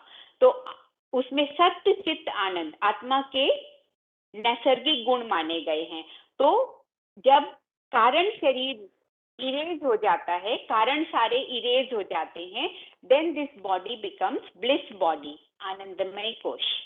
सत्य चित्त आनंद के साथ आत्मा इसमें युगों युगों तक वास करती है, और जो उसको लोक मिलते हैं विचरण करने के लिए, वहां तक वो घूमती रहती है युगों युगों तक। उसकी लाइफ जो है अनंत है, जब तक महाप्रलय नहीं होती सृष्टि में, जब तक महाप्रलय नहीं होती, सब कुछ वापस पुरुष और प्रकृति के रूप में नहीं समाहित हो जाता, तब तक वो आत्मा रहेगी और वो अपने आनंदमय अस्तित्व में रहेगी, आनंदमय कोश में रहेगी। और जो भी जहां तक वो जा सकती है, जहां तक उसको फ्रीडम है जाने की, वो जा सकती है, घूम सकती है उस ब्लिस बॉडी में रहते हुए। Bliss body becomes the house.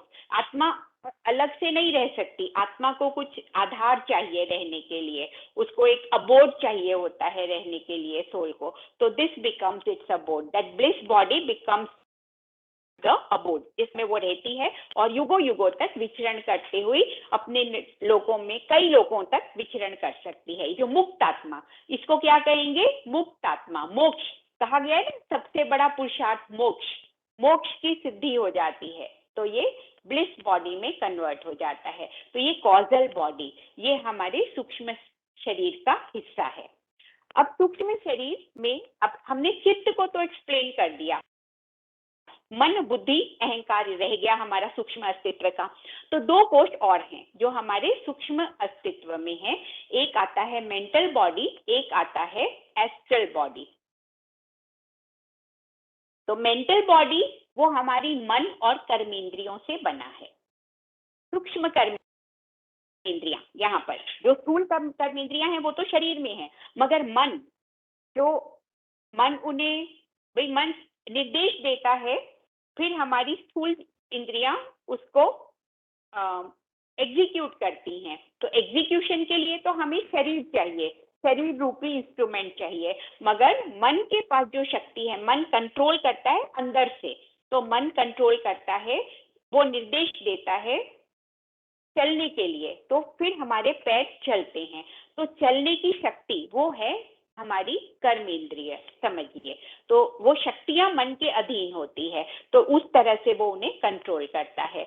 तो मन, और मन किनका अधिष्ठाता है? कर्मेंद्रियों का। तो मेंटल बॉडी के द्वारा हमारा मन आएगा, सूक्ष्म प्रकृति, यहाँ मन आएगा, और मन कंट्रोल करता है हमारी कर्मेंद्रियों को। अब ये सब कंट्रोलिंग मैकेनिज्म्स हैं, जो सूक्ष्म प्रकृति जितना सूक्ष्म होगा उतना ज्यादा इंपॉर्टेंट होगा, उतना ज्यादा उसके पास पावर्स होंगी।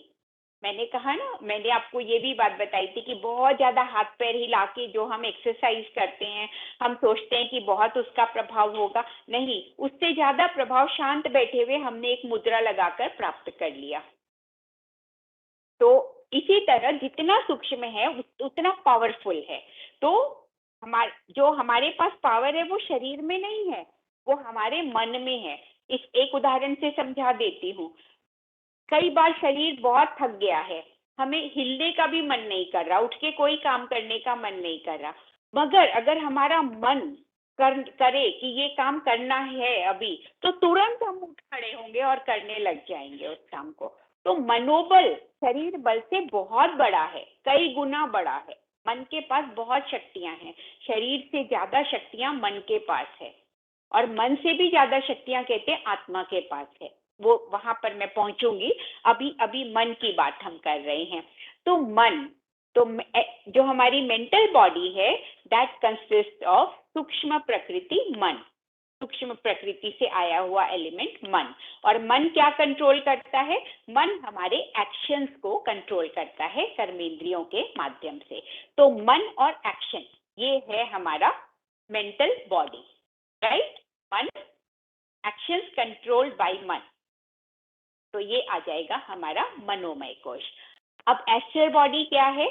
बुद्धि, और जो ज्ञानेंद्रियों को कंट्रोल करती है या एनालिसिस करती है। ज्ञानेंद्रियों के द्वारा ग्रहण किए हुए जो ज्ञान है या जो इंफॉर्मेशन है, रादर हम कहेंगे, ज्ञान तो वो तब बनता है जब हम उसे आत्मसात कर लेते हैं, प्रोसेसिंग कर लेते हैं, एनालिसिस कर लेते हैं और उसको इम्बाइब कर लेते हैं, तब वो हमारा ज्ञान या नॉलेज बनता है। जो इंद्रियों से हमें मिलती है वो क्या मिलती है? इंफॉर्मेशन। तो वो इंफॉर्मेशन का एनालिसिस करने वाली हमारी बुद्धि होती है, उसको ज्ञान में कन्वर्ट करने वाली हमारी बुद्धि होती है। ग्रहण तो सब कुछ हम ज्ञानेंद्रियों के माध्यम से करते हैं। तो ये जो होती है इंफॉर्मेशन ग्रहण करना और उसकी प्रोसेसिंग करना, एनालिसिस करना, उससे हम जो ज्ञान प्राप्त करते, ये है हमारा एस्ट्रल बॉडी। इसका एलिमेंट है बुद्धि, ठीक है? तो बुद्धि तत्व की सहायता से, तो ये हमारा सूक्ष्म अस्तित्व है। मन आप देख नहीं सकते, मन इज नॉट विजिबल, स्थूल नहीं है, वो बहुत सूक्ष्म है। कहते हैं मन कितना छोटा है? एक परमाणु जितना छोटा है, पर कितने काम करता है, हमें ही दौड़ाता रहता है इधर से उधर। तो मन के पास बहुत सारे पावर्स हैं, बुद्धि के पास भी बहुत सारे पावर्स हैं। बुद्धि कितना कुछ प्रोसेस करती है, जितना कुछ हमने इंफॉर्मेशन ग्रहण की है पूरी जिंदगी। एक बच्चा 1 सेकेंड में लाखों स्टिम्युलस ग्रहण करता है और प्रोसेस करता है। आप देखिए, ये स्टडी है, न्यू स्टडी है साइंस की, कि प्रति सेकेंड वो कितने लाख इंफॉर्मेशन कलेक्ट करता है और प्रोसेस करता है पर सेकेंड। तो जिंदगी भर में हमने कितनी करोड़ों इंफॉर्मेशन ली हैं, उनको एनालाइज करा है, उनको कहते हैं मनन करना, फिर उससे जो हमने नॉलेज इकट्ठा किया है। तो ये सारा किसका काम है? बुद्धि का। बुद्धि जो है वो, और वो किसके थ्रू करती है ये सारा कार्य? ज्ञानेंद्रियों के द्वारा। तो ये सूक्ष्म शरीर, ज्ञानेंद्रियां स्थूल शरीर में है, पर उसको, उसकी अधिष्ठाता, उसको कंट्रोल करने वाली कौन है? बुद्धि। तो हमारा एग्जिस्टेंस ये जो है, ये एस्ट्रल बॉडी, बुद्धि यहाँ पर। ठीक है, तो मन हो गया, बुद्धि हो गया, चित्त हो गया, 3 एग्जिस्टेंस, 3 कोश हो गए। तो ये हमारे 60% ऑफ आवर एग्जिस्टेंस, सबको सेम इक्वल वेटेज दिया है हमारे योगियों ने। तो 20% हमारा स्थूल शरीर, physical body, 20% of our existence is our mental body, another 20% is our astral body या बुद्धि कोश जिसको हम कह सकते हैं, पर एस्ट्रल बॉडी या इसे हम कहेंगे विज्ञानमय कोश। ठीक है, एक है मनोमय कोश, मेंटल बॉडी इज मनोमय कोश, और ये आ गया विज्ञान। अब ज्ञान और विज्ञान में क्या फर्क है? इस ज्ञान को हम प्रैक्टिकल कर लेते हैं, समझ लेते हैं, अनुभव कर लेते हैं, उसे हम विज्ञान कहते हैं। तो ये विज्ञानमय कोश। ठीक है, बुद्धि की सहायता से जो भी हमने नॉलेज एक्यूमुलेट किया, इंफॉर्मेशन को प्रोसेस करके, अनुभव करके, जो भी करके, वो सब आ गया हमारे विज्ञानमय कोश में। तो ये अनदर 20%, तो ये 80% हो गया ना, कॉजल बॉडी अनदर 20%। ठीक है, चित्त आ गया। अब आप कहेंगे अहंकार क्या है? अब ये जो ब्लिस बॉडी में आत्मा रहती है, मैंने आपको बताया, और ये सारे जो इंस्ट्रूमेंट्स मिले हैं आत्मा को मिले हैं, ये बॉडी भी, ये मन भी, ये बुद्धि भी और ये चित्त भी, एज इंस्ट्रूमेंट्स ये ईश्वर ने हमें एक तो अपना छोटा रूप आत्मा के रूप में दिया, चेतन तत्व, और ये सारे उपकरण दिए, प्रकृति ने हमें ये सारे उपकरण दिए, मन बुद्धि चित्त अहंकार और ये शरीर आत्मा को दिए।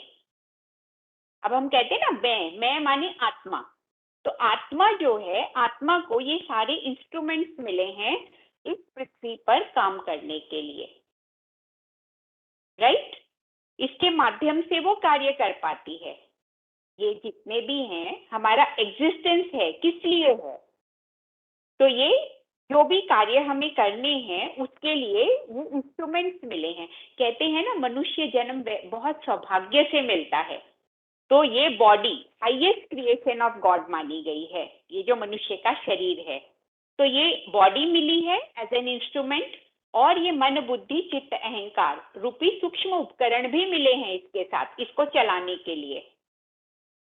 तो ये जो है ये किसको मिले हैं? ये सारे इंस्ट्रूमेंट्स, इम्प्लीमेंट्स, टूल्स किसको मिले हैं? आत्मा को दिए गए हैं इस जन्म में कार्य करने के लिए। उसको जो भी कार्य करना है, कुछ कार्य उसके कर्माशय के आधार पर उसको करने हैं, उनको पूरा करना है, और कुछ जो है उसके पास फ्री विल चॉइस भी है आत्मा के पास, तो उसके आधार पे भी वो कार्य कर सकती है। ऑलवेज देयर, कुछ तो उसको करने ही है, क्योंकि वो पीछे का उसका ऋण है, कर्माशय है, वो तो करना ही है, वो तो चुकाना ही है, इस जन्म में नहीं तो फिर अगले जन्म में।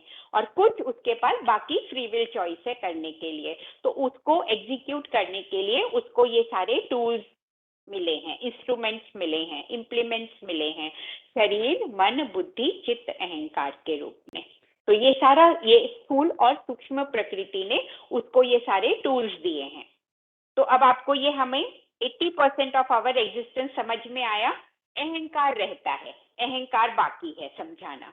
अहंकार क्या है? अहंकार को हम नेगेटिव कॉनोटेशन में लेते हैं, है ना, प्राइड या बहुत ज्यादा किसी चीज के साथ अटैच हो जाना और मैं को बहुत बड़ा कर देना, वो बाद की बात है। जब हमारे योगियों ने इस अहंकार शब्द को बनाया तो उसका अर्थ था कि अपने होने का, अपने अस्तित्व का बोध। तो अहंकार तत्व जो प्रकृति ने दिया है, एक्चुअली ये आत्मा को बताता है कि ये सब तुमको मिला है, ये सब तुम्हारा है, ऑल दिस इज योर। तो मैं का भाव यहाँ जो है, आत्मा कहती है हाँ ये शरीर मेरा है। अहंकार नहीं होगा तो आत्मा will not be able to associate with the body. इस जन्म में जो शरीर आत्मा को मिला है, अहंकार तत्व उसको एक तरह से बोध देता है, कनेक्ट करता है कि ये शरीर मेरा है, ये मन मेरा है, ये बुद्धि मेरी है। तो ये इस तरह से अहंकार तत्व जो है वो आत्मा को जोड़ता है, बोध देता है। जोड़ता नहीं है, मतलब बोध देता है, उस वे में कनेक्ट करता है, मतलब बताता है कि हाँ ये शरीर मुझे मिला है, ये मन बुद्धि मेरी है। तो अहंकार माने नॉलेज ऑफ योर एग्जिस्टेंस, मतलब अहंकार तत्व का मतलब अपनी अस्मिता का बोध कि ये मेरा है, ये मुझे मिला है, प्रकृति ने, परमात्मा ने ये मुझे दिया है। ओके, तो दिस इज लाइक ये सारे टूल्स एंड इम्प्लीमेंट्स मेरे हैं टू एग्जीक्यूट जो भी मुझे कार्य करना है, उसके लिए मुझे ये टूल्स और इम्प्लीमेंट्स मिले हैं। तो ये शरीर मेरा है, ये मन मेरा है, मैं इनका अधिष्ठाता हूं, मतलब मैं इनका मालिक हूं। आत्मा के लिए 4 वर्ड बोले जाते हैं, ज्ञाता, जानने वाला, दृष्टा, देखने वाला, कर्ता, करने वाला, और भोक्ता, उसको भोगने वाला। आवाज नहीं आ रही? It is clear madam, please continue. मुझे तो थम्स अप मिल रहा है। आप अपना देखिए, अपना इंस्ट्रूमेंट चेक करिए, कहीं कुछ हाथ लग गया हो इधर उधर। तो 4 वर्ड मैंने बोले, कैन यू रिपीट? आत्मा के लिए मैंने 4 शब्द बोले, रिपीट में अभी अभी बोले थे। बोलिए, क्या क्या कहा था मैंने? ज्ञाता, दृष्टा, भोक्ता, ज्ञाता, यस, दृष्टा, दृष्टा, कर्ता, कर्ता, कर्ता, भोक्ता, भोक्ता। भोक्ता। 4 लिखिए, ये लिखिए, नोट डाउन। तो ये 4 शब्द है। ज्ञाता, सब कुछ जानने वाला, मतलब जो वो कर रहा है, जो हो रहा है, इन उपकरणों के माध्यम से, इस शरीर के माध्यम से, इस मन के माध्यम से, इस बुद्धि के माध्यम से, और इस चित्त पर जो भी अंकित हो रहा है, सबको देखने वाला कौन है, जानने वाला कौन है? ज्ञाता, दृष्टा आत्मा है। कर्ता कौन है? करने वाला भी आत्मा ही है। और फिर भोक्ता, भोगने वाला भी आत्मा ही है, क्योंकि अगला जन्म लेके उसको अपने कर्मों को फिर भोगने आना पड़ेगा। तो भोक्ता भी आत्मा ही है।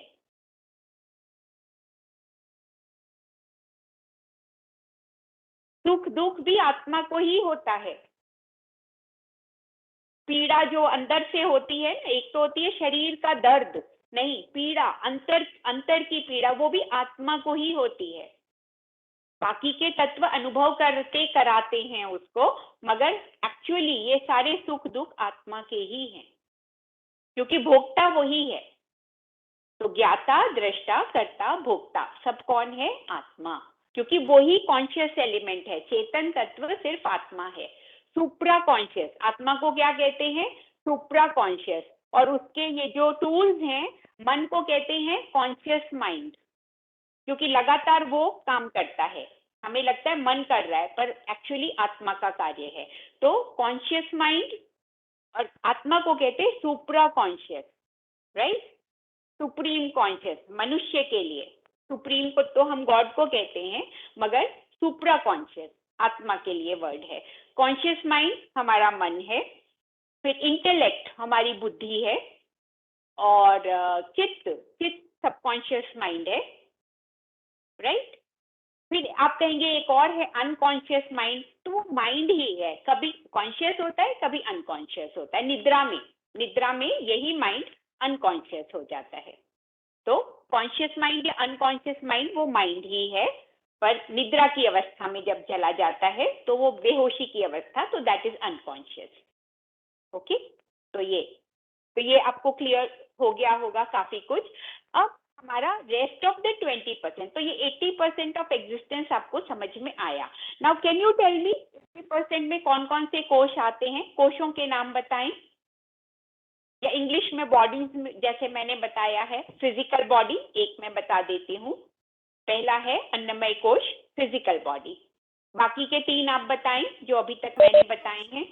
विज्ञानमय कोश, आनंदमय कोश, मनोमय कोश। क्रम से लिखेंगे इनको। सबसे पहले मन, फिर बुद्धि से रिलेटेड विज्ञानमय कोश, पहले मन, फिर बुद्धि, फिर चित्त, फिर अहंकार। तो चित्त से रिलेटेड कौन सा है? कॉजल बॉडी या आनंदमय कोश। And now you know the difference, कब ये कॉजल बॉडी है और कब ये आनंदमय कोश है, राइट। कॉजल बॉडी माने बॉडी का कॉज, नेक्स्ट जन्म का कारण, पुनर्जन्म का कारण। तो वो हमारा कर्माशय जब तक उसमें है तब तक वो कॉजल बॉडी है। और जब वो कर्म सारे हमने तप के द्वारा, साधना के द्वारा, कहते हैं प्राणायाम परम तप, मतलब प्राणायाम को हमारे ऋषियों ने परम तप की श्रेणी में रखा है। उसके द्वारा क्या होता है, गीता अध्ययनशीलस्य च प्राणायाम परस्य च नैव सन्ति हि पापानि पूर्व जन्म कृतानि च।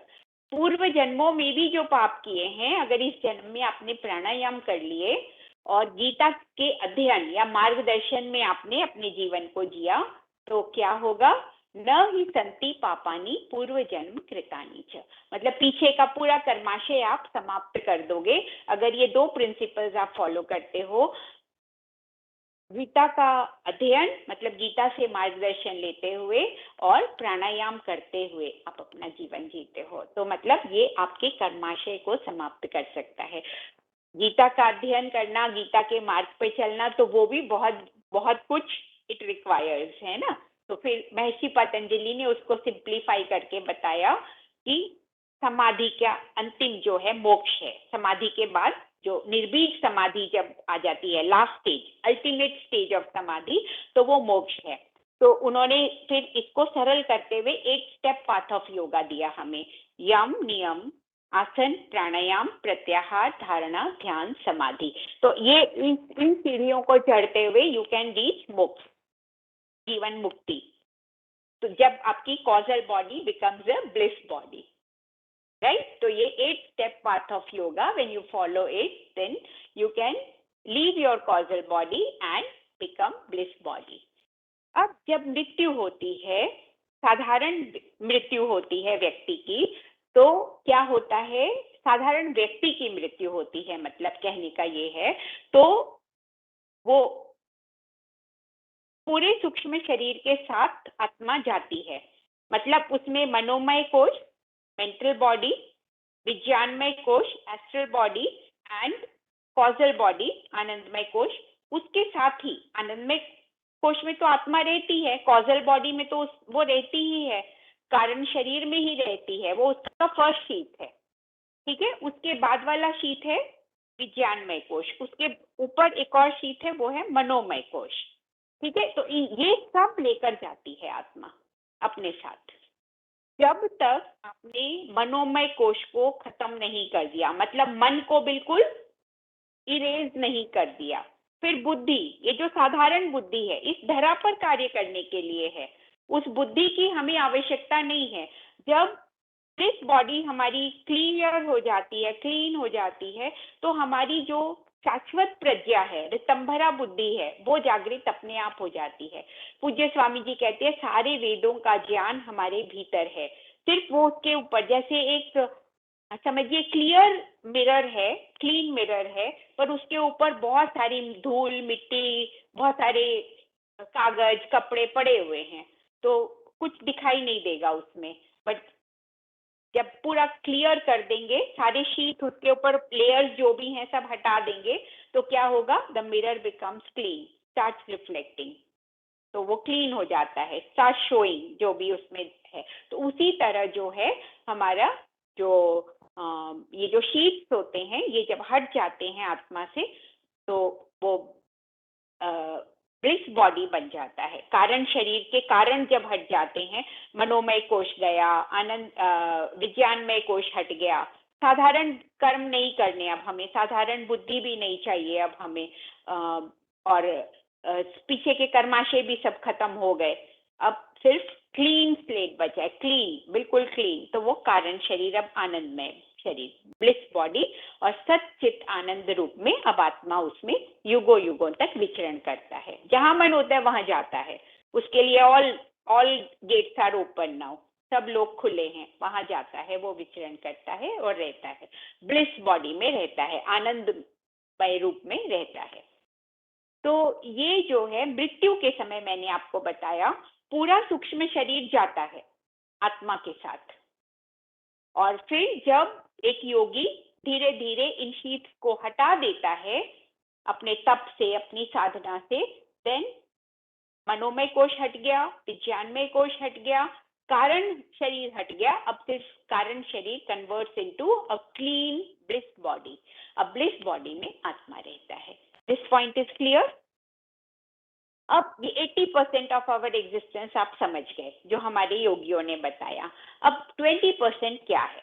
20% है जिसके बारे में आपने कल भी जाना, प्राणायाम करते हुए पहले दिन भी जाना, वो है हमारा प्राणमय कोश, जो पंच प्राणों से निर्मित है। 5 मुख्य प्राण है और उसमें 5 सूक्ष्म प्राण भी हैं, गौण प्राण।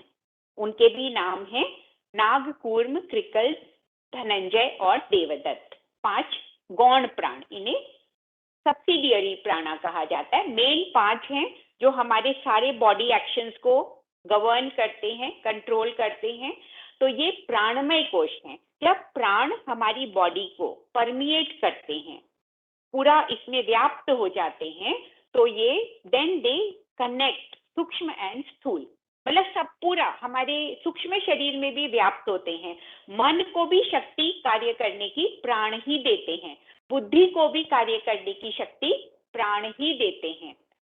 हमारे चित्त पर जो कर्माशय अंकित होता है, उसमें भी जो क्रिया होती है उसको प्राण ही संपादित करते हैं। मैंने क्या कहा था जब प्राणों के बारे में बताया था कि प्राणस्येदम वशे सर्वम त्रिदिवे यत् प्रतिष्ठितम।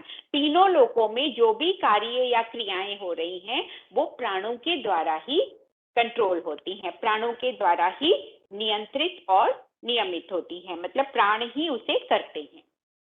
तो प्राणों के द्वारा क्रियाएं होती हैं। तो पूरा ये जो प्राणमय कोश है हमारे शरीर में व्याप्त है, तो वो हमें जो है कोई भी कार्य से, चाहे हम शरीर के द्वारा करते हों, चाहे हमारी कर्मेंद्रियां करती हूँ, चाहे हमारे ज्ञानेंद्रियां करती हूँ, चाहे इंटरनल ऑर्गन्स का फंक्शन है, हार्ट लगातार बीट कर रहा है, हमारे लंग्स लगातार ब्रीथ कर रहे हैं, हमारी किडनीज लगातार ब्लड को फिल्टर कर रही हैं, हमारा जो पेट है या डाइजेस्टिव सिस्टम है वो लगातार हमारे भोजन को पचा रहा है, हमारा मस्तिष्क लगातार इंफॉर्मेशन की प्रोसेसिंग कर रहा है।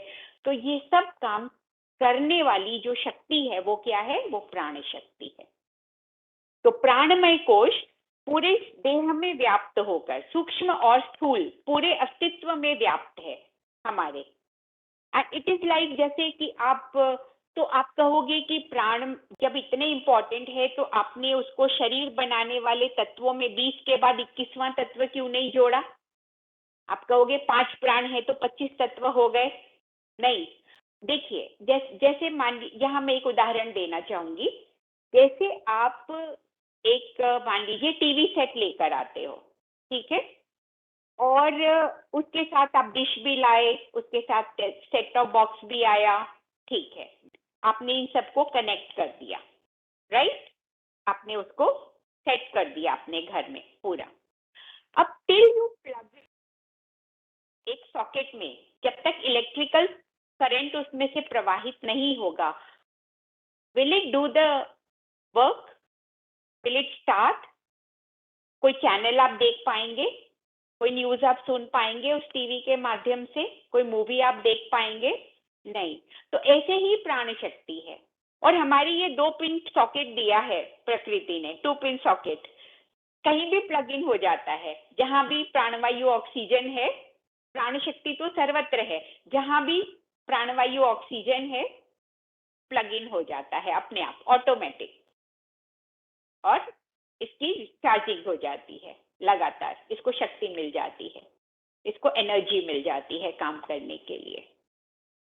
प्राणों के साथ ही, प्राणवायु ऑक्सीजन के साथ ही प्राण शक्ति, जैसे घोड़े और सवार की उपमा दी थी ना मैंने, कि घोड़ा मान लीजिए ऑक्सीजन है, प्राणवायु ऑक्सीजन, वो घोड़ा है, तो घुड़सवार क्या है? प्राण शक्ति। तो हमें लगता है चल तो घोड़ा रहा है, दौड़ के आ रहा है घोड़ा, मगर कंट्रोल कौन कर रहा है उसे? घुड़सवार। Of course the rider is controlling the horse. तो ये प्राण शक्ति। तो सारे कार्य कौन कर रहा है हमारे भीतर? प्राण कर रहे हैं। अब एक उदाहरण देती हूँ। अब कंटिन्यूअस हम ब्रीथ कर रहे हैं, हमें पता भी नहीं लगता, हम अनकॉन्शियस हैं, सो रहे हैं, जाग रहे हैं, ब्रीदिंग चल रही है, राइट? कैसे होती है ये? प्राण के द्वारा। आप कहेंगे डायफ्राम की मूवमेंट के द्वारा होती है। डायफ्राम कैसे मूव करता है? अपान की गति हमेशा नीचे की ओर होती है और प्राण की गति हमेशा ऊपर से बाहर की ओर। ये मैंने आपको बताया है। अपान पूरा सभी कुछ निष्कासन का कार्य करता है ना? अपान क्या कार्य करता है? जो भी हमारे शरीर में अनावश्यक है, एक्स्ट्रा है, उसको शरीर से बाहर निकालना, वेस्ट मैटर को बाहर निकालने का कार्य कौन करता है? अपान, राइट? अपान करता है ना। तो अपान यहाँ पर आप देखो, अपान की गति कहाँ होती है? नीचे से बाहर की ओर। तो अपान कार्य करता है तो हमारा डायफ्राम नीचे की ओर मूव करता है। It create space, there is some vacuum and we breathe in. Automatically we breathe in to fill that gap, that vacuum. So we inhale because of the action of apana. और जब प्राण काम करते हैं, प्राण ऊपर से बाहर की ओर, कहते हैं ना हम प्राण छूट गए, मतलब कोई व्यक्ति मर गया तो वो लास्ट उसने एक्सहेल कर लिया। प्राण छूटना मतलब लास्ट ब्रेथ उसने अंतिम सांस ले ली, मतलब अंतिम सांस मतलब छोड़ दी, ले नहीं ली, छोड़ दी, है ना? तो वो एक्सहेलेशन। तो ये जो किससे होता है? प्राणों की गति हमेशा ऊपर से बाहर की ओर, अपान की गति नीचे से बाहर की ओर, प्राणों की गति हमेशा ऊपर से बाहर की ओर। तो जब अब प्राण काम करते हैं तो प्राण इस रीजन में होते हैं, हमारे फेफड़े भी यहीं पर है। तो प्राण जब कार्य करते हैं तो क्या होता है? दे पुश, डायफ्राम को ऊपर की ओर खींचते हैं, प्राण की गति ऊपर से बाहर की ओर। तो there is a push on our diaphragm, वो ऊपर जाता है। It in turn pushes our lungs और लंग्स जो है फिर एक्सहेल करते हैं। तो ये ऑटोमेटिकली ये क्रिया हो रही है। तो ये कैसे हो रही है? प्राण की गति के कारण। प्राण की प्रॉपर्टी क्या है? चरैवेति, चरैवेति, ऑलवेज इन एक्टिव मोड। चरैवेति मतलब ऑलवेज चलता रहता है, ऑलवेज कार्य करता रहता है। तो ये प्राणमय कोश जो है, this is another 20% of our existence and all kriya, all movement, all action is possible because of this prana. तो ये 5 कोशों का सिद्धांत आपको समझ में आया। अब एक क्रम से हम इन्हें लिखेंगे, पंच कोशों को। पहला है अन्नमय कोश। पूरे अन्नमय कोश में व्याप्त है प्राण और कनेक्ट करते हैं फिर बाकी के सारे सूक्ष्म शरीर को भी। तो पहले लिख दीजिए प्राणमय कोश, इथेरिकल बॉडी भी कहते हैं इसे। फिर तीसरा आएगा मनोमय कोश। चौथा आप लिख दीजिए विज्ञानमय कोश, एस्ट्रल बॉडी, मेंटल बॉडी, इनके जो नाम है वो भी साथ साथ इंग्लिश नेम भी लिख लीजिए। और पांचवा जो है कॉजल बॉडी, ब्रैकेट में ब्लिस बॉडी या आनंदमय कोश। ठीक है, अब रिपीट कर दें एक बार 5 कोशों का सिद्धांत। कौन कौन से पंचकोश हैं और सबको इक्वल वेटेज है, 20% ऑफ आवर एग्जिस्टेंस ईच कोश। अब मैं कुछ प्रश्न पूछती हूँ आपसे, 2-3, ज्यादा नहीं, आप लोग उत्तर देंगे सो दैट आई नो कि मैंने इतना एफर्ट लिया आपको समझाने के लिए, तो आपको समझ में आया, राइट? तो सबसे पहले तो ये 5 कोश क्रम से बता दीजिए। जॉइंट एफर्ट हो सकता है, कोई कुछ उत्तर दे उसको कंप्लीट कर दीजिए। Second person can complete the answer. बताइए। अन्नमय कोश, मनोमय कोश, विज्ञानमय कोश, आनंदमय कोश। हाँ, 3-4 बताए आपने, एक बीच में मिस हो गया। अन्नमय कोश और मनोमय कोश के अन्नमय बीच कोश, में आप डालिए प्राणमय कोश, मनोमय प्राणमय कोश, कोश। विज्ञानमय कोश आणि आनंदमय कोश। बहुत सुंदर। अन्नमय, प्राणमय, मनोमय, विज्ञानमय मनोमय, और विज्ञान, आनंदमय। आनंदमय। आनंदमय के साथ कारण, मतलब कॉजल बॉडी भी लिख लीजिए, कारण शरीर भी है वो। ठीक है, अब इनके भेद बता दीजिए, सूक्ष्म स्थूल कौन कौन से हैं, ये कौन कौन सा किस में आता है? अगर मैं कहती हूँ स्थूल शरीर तो उसमें कौन सा कोश आएगा? अन्नमय कोश। सॉरी, अन्नमय अन्नमय कोश। अन्नमय अन्नमय कोश। बहुत सुंदर। अगर मैं कहूँ सूक्ष्म शरीर तो उसमें कौन कौन से कोश आएंगे? मनोमय, विज्ञानमय मनोमय, ज्ञानमय, मनोमय, और आनंदमय। आनंदमय कोश। पूरा सूक्ष्म अस्तित्व है हमारा, बिल्कुल सही। अगर मैं कहूँ कारण शरीर तो कौन सा कोश आएगा? आनंदमय कोश। आनंदमय कोश। Very good, beautiful answers, very good, एकदम बहुत सही उत्तर दिया आपने।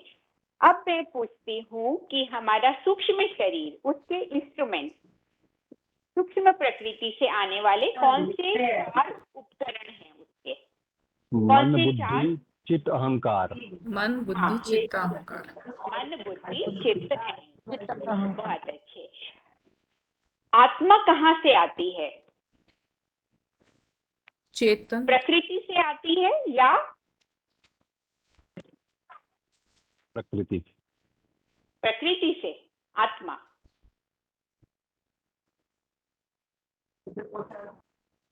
दो आदि तत्व, मतलब मैंने बताए थे दो तत्व जो आदि तत्व है, वो ना आरंभ होते हैं ना अंत होते हैं, वो आदि अनादि है। प्रकृति और दूसरा क्या बताया था? पुरुष। पुरुष। आत्मा कहाँ से आती है? प्रकृति से आती है या पुरुष से आती है? पुरुष से। पुरुष से। पुरुष से आती है। यस, आत्मा पुरुष से आती है। और बाकी सारे सूक्ष्म और स्थूल तत्व कहाँ से आते हैं? प्रकृति। प्रकृति से आते हैं। स्थूल प्रकृति से स्थूल तत्व आते हैं, सूक्ष्म प्रकृति से सूक्ष्म तत्व आते हैं। स्थूल तत्व कौन कौन से हैं? कितने हैं? स्थूल तत्व कितने हैं? 5 नहीं 20 20 20 20। बहुत अच्छे। 5 मूल हो हाँ। और वो प्रोसेस होते 20 तत्वों में, हमारे 20 तत्वों के द्वारा हमारा स्थूल शरीर बना है। कौन से 20 तत्व हैं? पृथ्वी, पंचमहाभूते, पंचमहाभूत, तन्मात्रा, तन्मात्रा, तन्मात्रा, ज्ञानेंद्रिय एंड कर्मेंद्रिय। कर्मेंद्रिय, और 5 कर्मेंद्रियां। ठीक कर्मेंद्रिय। है, राइट, वेरी गुड, ब्यूटीफुल, बहुत सुंदर। आई क्लैप फॉर यू ऑल। चलिए, तो अब आपके और कोई प्रश्न है तो आप पूछ सकते हैं। Wonderful session ma'am, very nice. मतलब इतना योग पढ़ने के बाद भी आज कंसेप्ट क्लियर हुआ। हाँ, मैं बहुत अंदर बहुत मैं जूझी हूँ अपने आप से इसको समझने के लिए, but now my concepts are absolutely clear. Yes, theoretically पढ़ना इज डिफरेंट। हाँ, मैंने पढ़ा, बहुत पढ़ा, समझ नहीं आया, फिर बैठकर चिंतन किया, ध्यान किया, मनन किया, तब जाके मुझे ये कॉन्सेप्ट्स क्लियर हुए। तो आई एम हैप्पी दैट आप लोगों को इमीडिएटली क्लियर हो गया। I am so happy. Friends, कुछ पूछना है? कुछ क्वेश्चंस है? नहीं। No ma'am. ओके। एकदम स्कूल डेज, कॉलेज डेज की याद आ जाती है मैडम जब पढ़ाते हैं तब। Am I right? क्लियर हुआ Okay, ना okay. आपको कॉन्सेप्ट आज ये यस पूरा? Yes ma'am, yes. Exactly. So thank you so much madam once again. हमारी Very nice session, ma'am. Thank you. पुस्तक, इसका पीडीएफ दे दीजिएगा, प्राणायाम रहस्य ना मैम? यस हाँ, मैम, इसका already PDF shared. Yes ma'am, already shared in. इसमें सिर्फ एक पेज और आधे से भी कम, मतलब 1.5 पन्ने से भी कम का है ये पंचकोशों का। एक बार please read it. Yes ma'am. मैं सबसे ये निवेदन करूंगी कि ये जो है हमारा, देखिए ये पंचकोश, ये 1 पन्ना है, और इसके बाद ये वाला, इसके बाद ये बस इतना सा है। तो ये प्लीज गो थ्रू इट, और इसको एक बार नहीं 2-3 बार पढ़ लीजिएगा। छोटा सा एक exercise, please do it immediately, आज ही करिएगा। Yes ma'am. एकदम पक्का हो जाएगा जो मैंने बताया है ना, क्योंकि ये स्वामी जी ने लिखा है, वो मुझसे कहीं बहुत ज्यादा जानते हैं, तो एक बार उनके शब्दों को भी पढ़ लीजिएगा। यस ठीक है मैम, ना? इसका पीडीएफ मैंने शेयर किया है, पार्टिसिपेंट्स तो अपने ये ग्रुप इसमें में देख आपको मिल लीजिएगा। जाएगा। यस शुरू यस। में ये बिगिनिंग के कुछ पेजेस के बाद ही मिल जाएगा आपको पंचकोश। ठीक है, तो ये छोटा सा चैप्टर है, इट्स नॉट टू बिग। एक बार पर स्वामी जी के शब्दों को आप पढ़ लेंगे ना, तो ये कॉन्सेप्ट एकदम आपके अंदर बैठ जाएगा। मैंने कोशिश की है, बहुत अच्छी कोशिश की है, मैं जानती हूँ, क्योंकि मैं बहुत खुद अपने अंतर्मन में बहुत जूझी हूँ इस विषय को लेकर। तो मुझे क्लियर है अब, तो इसीलिए मैंने उसको कन्वे किया है आप तक। बट प्लीज एक बार स्वामी जी के शब्द, लिखे हुए शब्दों को पढ़ लीजिएगा आप, क्योंकि गुरु तो वही है, ज्ञान तो उनसे ही मिला है। तो ठीक है, तो पुनः आप सबका नमन करती हूँ। ओम सर्वेभ्यो नमः। गुरु चरणों में पुनः नमन करती हूँ। कहते हैं अनन्य प्रोक्ते गतिरत्र नास्ति, मतलब कोई विशिष्ट व्यक्ति जब तक आपको मार्ग नहीं दिखाता है, आपको गाइड नहीं करता है, तब तक आप इस मार्ग पर बढ़ नहीं पाते आगे। तो ऐसे हैं मेरे जीवन में मेरे गुरुजन। तो मेरा सौभाग्य रहा कि मुझे स्कूल में भी बहुत अच्छे टीचर्स मिले, और अब जीवन के इस पड़ाव में करीब 17-18 साल पहले पूज्य स्वामी जी का मार्गदर्शन मिला टीवी के माध्यम से, और मैं बिल्कुल स्वस्थ हुई। और उसके बाद से लगातार सुन रही हूँ उनको, और बहुत सिखाया है उन्होंने। सिर्फ योग आयुर्वेद ही नहीं, उन्होंने हमें समाज शास्त्र, इतिहास, अर्थशास्त्र, राजनीति शास्त्र, बहुत कुछ उन्होंने स्वयं पढ़कर हमें पढ़ाया है। तो और प्रैक्टिकली भी बहुत कुछ उन्होंने हमें सिखाया है। तो अगर मैं आपको कुछ उसमें से दे पा रही हूँ, तो ये सब गुरु कृपा से ही मैं आप तक पहुंचा पा रही हूँ। तो आई एम जस्ट माध्यम, मैं बीच में माध्यम हूँ, ज्ञान सब उनसे ही मुझे प्राप्त हुआ है। तो उनके चरणों में बारंबार नमन करती हूँ। ओम श्री गुरुभ्यो नमः। ओम श्री परमात्मने नमः।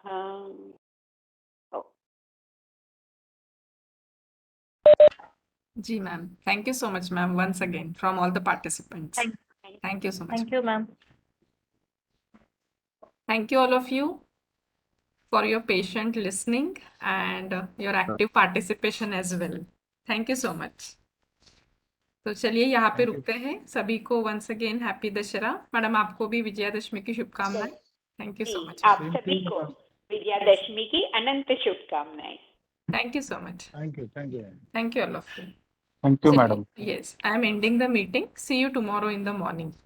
Thank you.